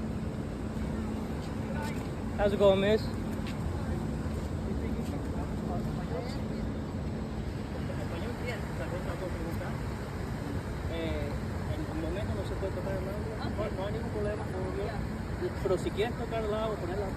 Spanish speakers, I need a translation. What's he saying?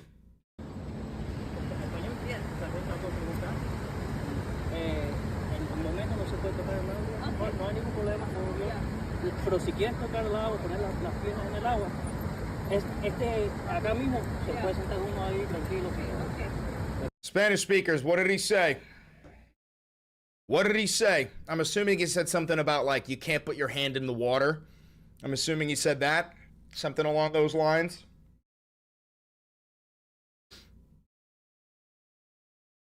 He said they can put their feet in but don't touch the water. Then you can't put your feet in. What the fuck? And also, isn't it great that we have the National Guard doing this? Hi, Bob.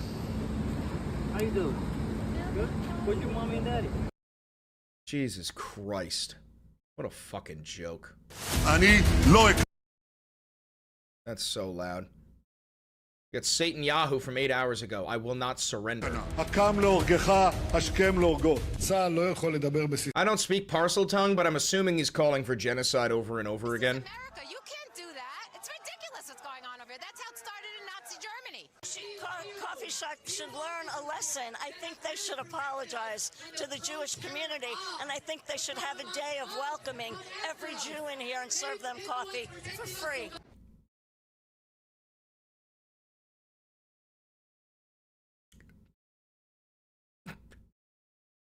You want it for free, don't you? Yeah. Yeah, I expected you wanting it for free.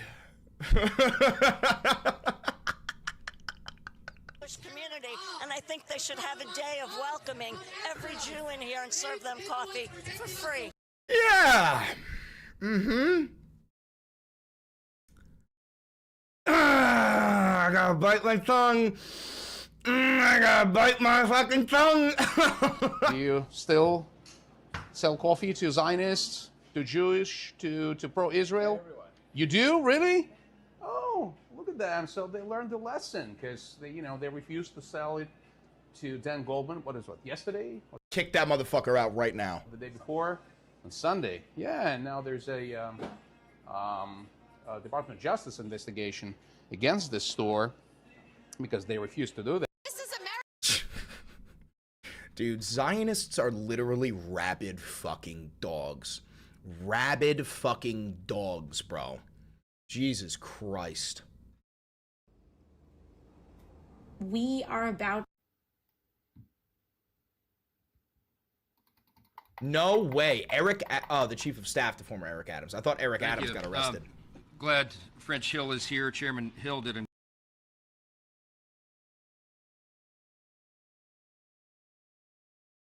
Oh my God, what a fucking psycho. Left-leaning centrist. Oh my God, bro. Oh my God. Oh, ew, ew, ew, ew. Ladies and gentlemen, let me be very, very clear. If the Democratic Party becomes the likes of Zoran Mamdani, who, by the way, I like, not trying to throw any shade on him or anything like that, but if the Democratic Party becomes him, you have no chance. Tell that to the fucking voters. How does that make any sense when we had a fucking sweep across New York City? Victory after victory after victory. The fuck is you talking about? You have no chance on a national basis in terms of the presidency.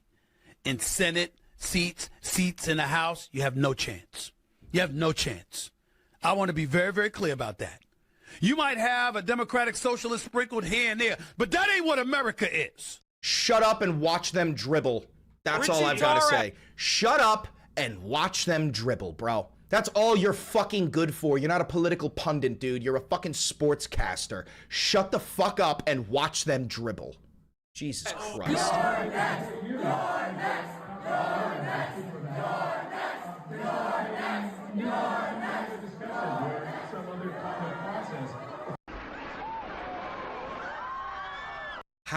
Dude, what the fuck? Rob Schneider, isn't that an actor? This fucking guy? This fucking guy? This fucking guy? And he posts a video of 9/11. Oh, wait, hold on. I'm allowed to do this because I'm from New York. Wait, hold on, let me hold on.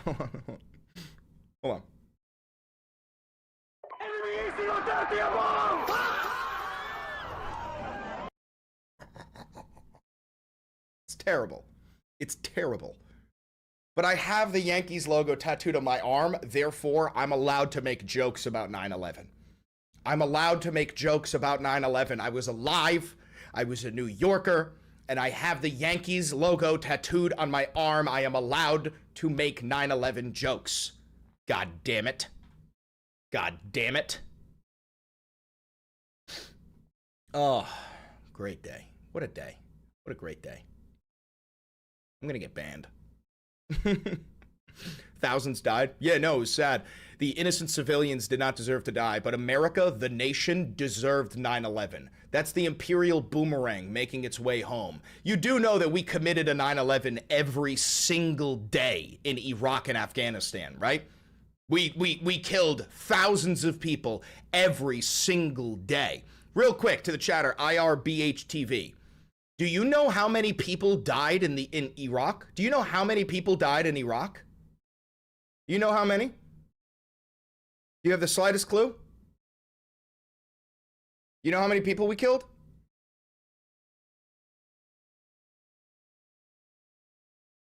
You know how many people we killed?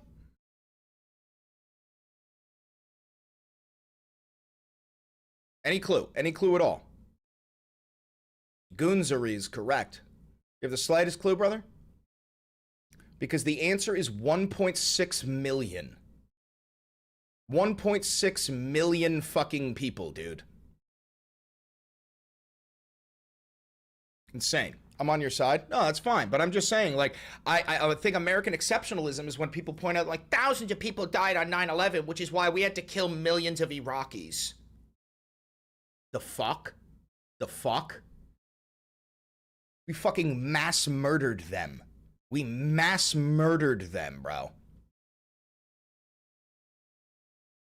All right, let's see. What do we got? What do we got? What do we got?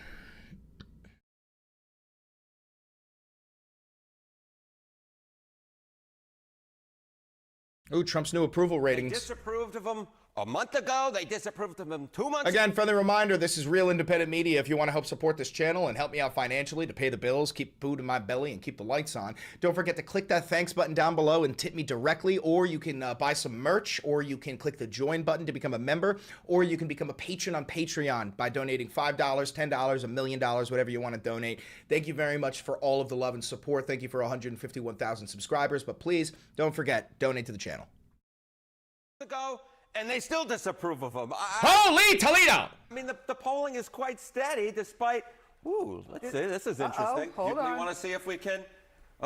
I think we need to reboot, which means turn it off and on. Maybe we might need to do that. Can what we do you try? even do in this situation? Like when you're live on CNN, what do you even do? No, it doesn't seem to be. Come on, people. We got it's Penn. Monday. We've got Penn working. Why we could toss it to John, or I could merely say this. Look, people disapprove. Time for improv. Yes, and? To Trump 2 months ago, his disapproval rating was 64%. Last month, it was 66%. And this month, it is the same. 64%. Okay. So what we're talking about is that Americans, you can pay attention to me here, Americans Thank you still for the $5. A group of Saudis funded by Israel that Bush knew about attacked us. Better go invade Afghanistan and Iraq. Oh, 100%.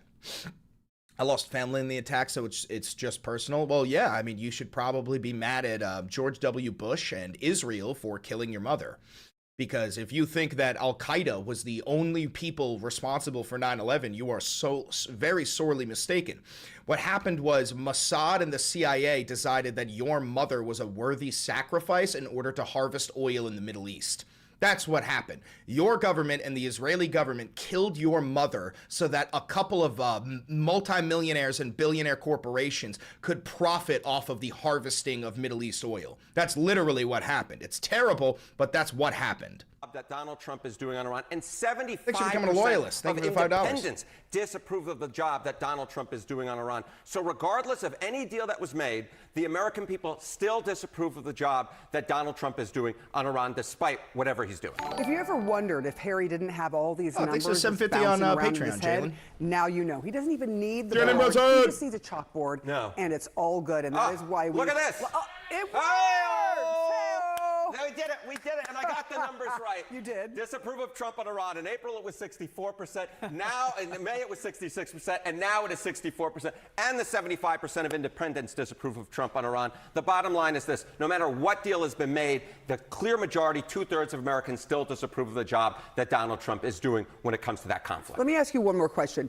You know, when Americans look at this, do they think that Trump agreed to this deal and that he accomplished his goals, that he thinks, hey, I got this right? Yeah, okay. So why did Trump agree to the deal? Well, it's simply this. Why Trump agree to the Iran deal? Wants the war to end or think the U.S. met its war goals? Look at this. 66% of Americans simply think he wanted to end the war. And even among Republicans, his own party, don't think that, in fact, the Trump administration met its war goals. In fact, they think he wants to just end the war. So this idea, hey, we won, everyone, we won. The American people don't think that is exactly what happened. What they think happened was Iran was fighting back. America looked at the chance of victory in terms of what Trump initially laid out as the chance of victory.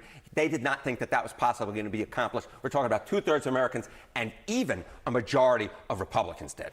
Yeah, a lot of people looking at the Strait of Hormuz is saying it was open before, they just want it back open because we're all being affected by it. Harry Enton, it is a pleasure. It is a pleasure. We'll come back later this week and we'll try and make sure all the tech is working. John. Harriet turned the Muggle wall into a magic wall before our very eyes. Right. I don't think that Israel has played a bigger role in any district any more than in this particular district. We are talking about New York's 10th district. I mean, chance to be the New York 10. Holy fuck, dude. He got bodied. Dem nominee Dan Goldman, the incumbent, a hero of the Trump first impeachment trial among Democrats. Oh, this was before the win. This was before the win.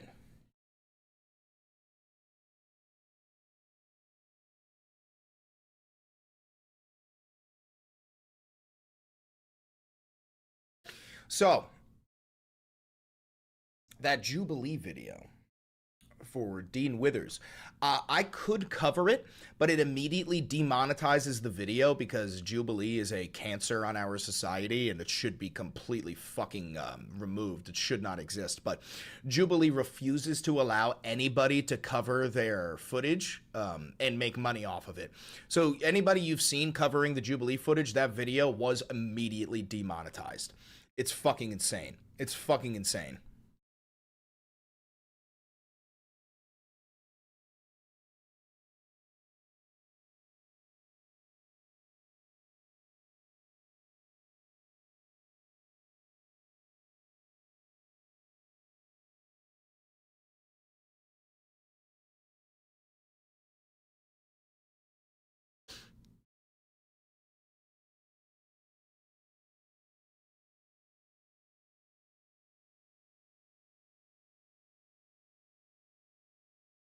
This is an illegal settler within the Palestinian territories. Now maybe you'll see him with the normal uniform, but in the night he wear the soldier uniform and he come back and start searching houses and interrogating people. He is one among hundreds of thousands of people who've migrated from either Israel or abroad to assist in the active colonization of Palestine's West Bank, which begins less than 20 miles east of the Gaza Strip. He lives in a makeshift compound or an outpost settlement above a Palestinian village with a group of mostly teenagers who spend their free time attacking, terrorizing, sometimes killing and burning the homes. Those are rabid dogs that need to be put down. Those are not humans. Palestinians at all hours of the night and day for reasons of their own.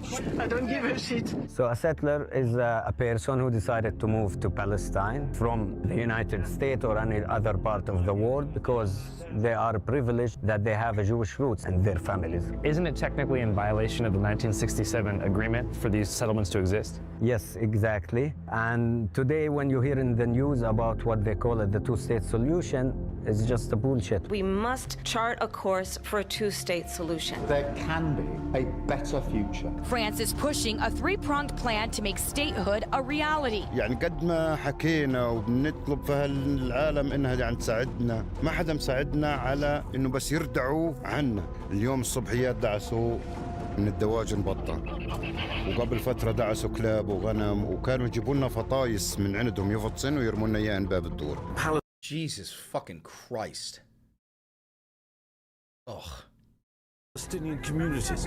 Brutal assaults caught on camera. Oh, come on, don't. He hit her! Drawing international criticism. Whenever you see videos of settlers attacking villages around here, where are these settlers coming from? Are they coming from nearby colonies? Oh, they're coming from the 7th circle of hell because they're actual living demon spawn. Different countries, from inside the state of Israel itself. You know, most of these settlers are actually coming from abroad. Our pre-production advisor, who has extensive experience filming settlers, told us that while quite dangerous, we'd be safe around them as long as we kept the cameras rolling. Your camera will have an almost prophylactic effect, to some extent a cone of safety, because the settlers and the IDF who are protecting them don't want to be filmed. At this exact moment, he is thought to be brandishing a firearm, likely a handgun provided by the Israeli army at the direction of the country's Minister of National Security, Itamar Ben-Gvir, an outspoken religious supremacist who believes in the total annexation of historic Judea, as it was once called within the Kingdom of Israel over 2,700 years ago. Welcome to Israel. We are the landlords. They came with much pride, as big heroes. Look at how they look now. Not heroes and not anything. Terror supporters. Itamar Ben-Gvir taunts activists who'd been detained from a Gaza aid flotilla. Well, what happened was post-October 7th, Ben-Gvir authorized the release of larger numbers of high-caliber firearms, so virtually all the adults in the West Bank would have qualified for a kind of machine gun. So they were just awash with these guns, and you know, thinly supervised at best. Jesus fucking Christ. Did you see what that thing looked like? And you know, thinly supervised at best. Look at that thing. That's not a human being, I'm telling you. This is a product of incest. This is some inbred fucking disgusting creature. Holy fucking shit. طبعا هذا العمل العادي يعني احنا هذا بنهتمش فيه كثير جدا هذا لانه روتين عادي.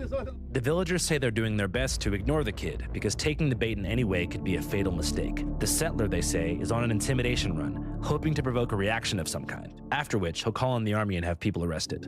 In a few minutes, maybe he will go there and he will call the army, the Iowa. Yeah. And he will tell them, he will just lie, like people are attacking me and there is also visitors also try to attacking me, so to make it more complicated for the people here. هو الحين حزمق وزعل عشان احنا ما سوينا اشي. مو قتلوا كل شيء، اي شيء بيشوفوه بيعتقلوه، وحشية ولا زيها في العالم. اي شيء بيلقوه بياخذوه. Villagers say that the Israeli soldiers who arrive shortly after to make baseless arrests are typically just outpost settlers themselves in different outfits, which may seem a bit strange unless you get what this whole routine is about. It's about clearing the area by any means necessary. And as for the settlers, they've been given a broader license to kill than Klansmen who enacted racial terror in the American South after the Civil War, with 95% of police investigations immediately dismissed and not a single jail sentence ever handed down to an Israeli settler involved in the murder of a Palestinian. Yeah, no, I think, oh God, can I say this? I think that every single Israeli settler, I can't say it. I can't, there's no way to say it. So I'll just think it. This is what I think should happen to every single Israeli settler. Oh, it's a beautiful sight. It's a very red sight, but it's a beautiful sight. He can do whatever he wants. He can raid this motorbike or whatever.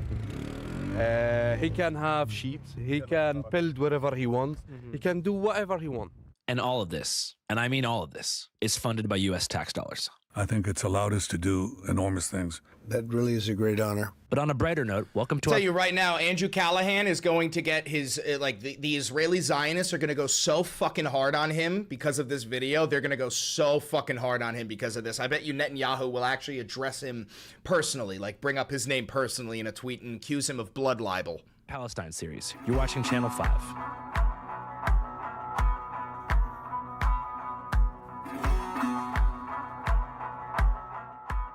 These episodes were arranged in collaboration with the Lajee Center in Bethlehem.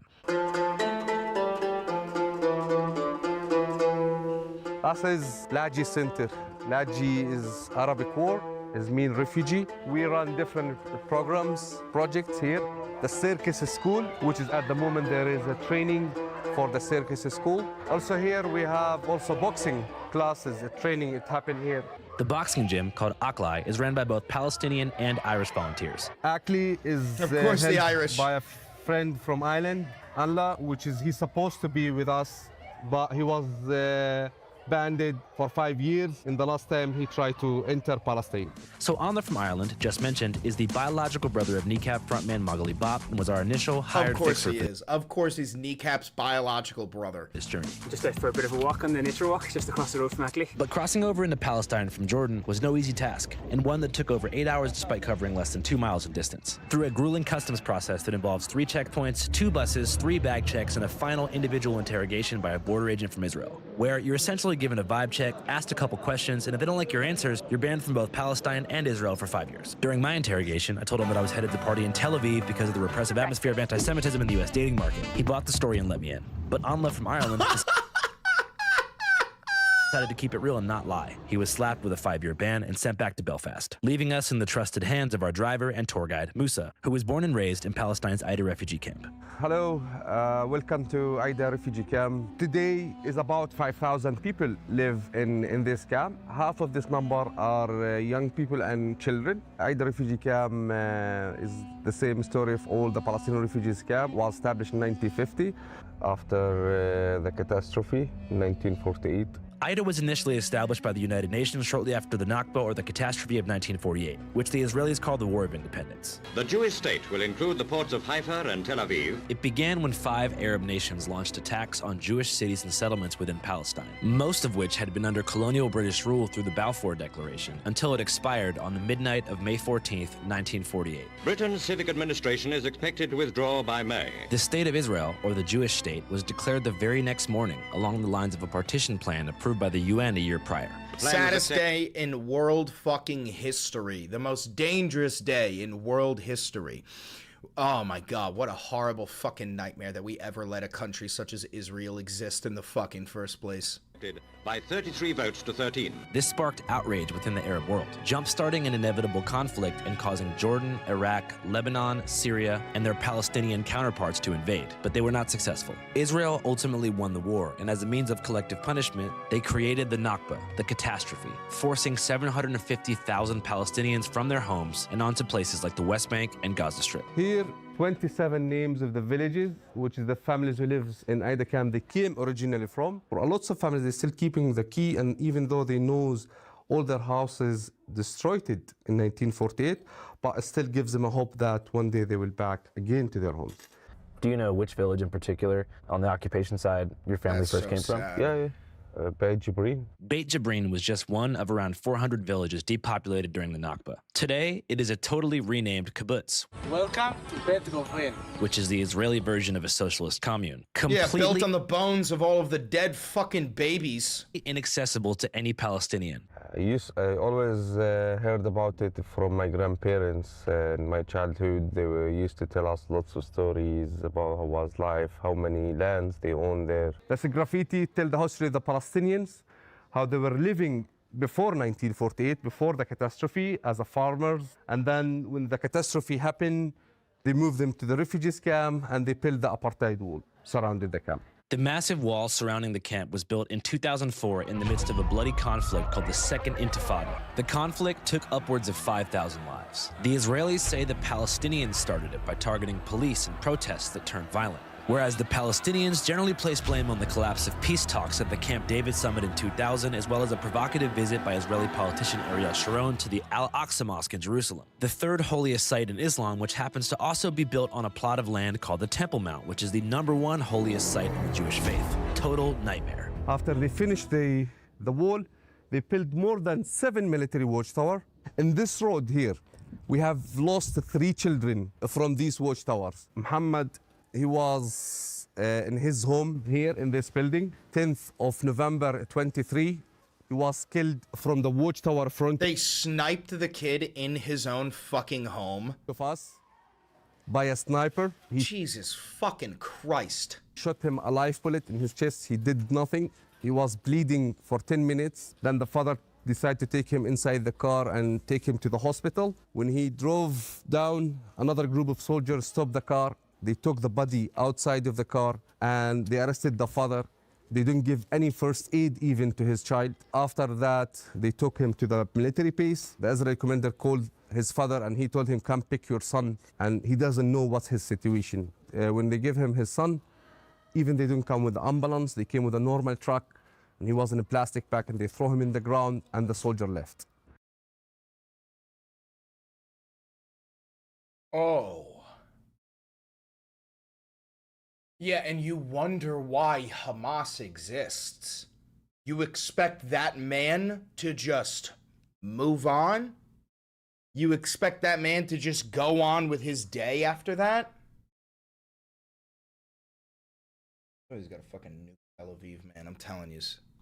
It's not more than training for their soldiers. Places like Ida were never supposed to be permanent. According to UN Resolution 194, which was signed by Israel, Nakba refugees would eventually be given safe passage back to their villages, and those who chose not to return would be given compensation in the form of a reparations package. But that resolution, just in paper, nothing changed. After more than 77 years under this colonization, we're still looking forward to go back to our home villages. I tell Musa that we'd like to see some of the illegal settlements that people have been talking about. 22 new illegal settlements on Palestinian land in the occupied West Bank. My only exposure to their existence thus far had been through Louis Theroux's recent documentary, Settlers, where he was able to gain rare access behind the curtain of these ultra-nationalist enclaves, which he claims contain people even more extreme than those he interviewed in South Africa after apartheid. I'm so uncomfortable using the word Palestinian because I don't think that it exists. Just the least. That guy, that guy's from America. That guy sounds like he's from, like, Michigan. Behind the curtain of these ultra-nationalist enclaves, which he claims contain people even more extreme than those he interviewed in South Africa after apartheid. I'm so uncomfortable using the word Palestinian because I don't think that it What is it? This looks like the older millennial, dude. Exists. Just the lethality of it and the extent to which the objective of the settlers is to for many of them, it's to drive the Palestinians out. Like under apartheid, the white South Africans, they didn't tend to say, like, we want to drive the Africans, the black Africans out. You can have Johannesburg. Is that Johannesburg? Yeah. Okay, I give it to you tonight. Okay. They wanted to subject them to a punitive and degrading legal regime, but they weren't routinely, as I understand it, every day. I mean, I want to be careful how I say this because I don't want to appear to minimizing any aspect of apartheid. But what I saw in the West Bank was a life that was day-to-day unlivable, where you couldn't really, endless check, hours to get anywhere if you could get anywhere. A sense in which you were just a stranger in your own land. How much time are you gonna stay in Israel? Hang on, but I don't think we're in Israel. Are we in Israel? You're in Israel now. Are we? Yes. In the West Bank? No? Hey, what's up, you guys? In today's episode... God damn. All right. I highly recommend everybody watch the rest of this fucking video. It's probably incredible. Andrew Callahan is goated. Channel 5 News is fucking goated, man. Telling yous. Telling yous.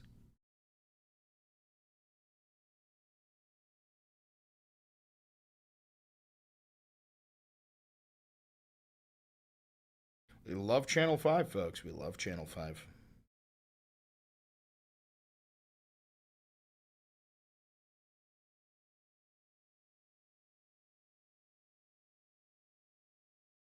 All right, gang. I think I'm going to end the live stream. I'm going to call it here. Thank you very much for tuning into the Valenti live stream. Don't forget to like, comment, subscribe, hit the notification bell. It costs you nothing. It helps me immensely. And also, this has been a very slow month for the Valenti Media broadcast system. So if you do want to help me out, you can donate. You can buy merch. You can become a patron on Patreon. Every last dollar goes a really long way. We got to keep on boosting independent media. Thank you very much. I love you all. Have a great day. Bye-bye. Bye-bye. Bye-bye.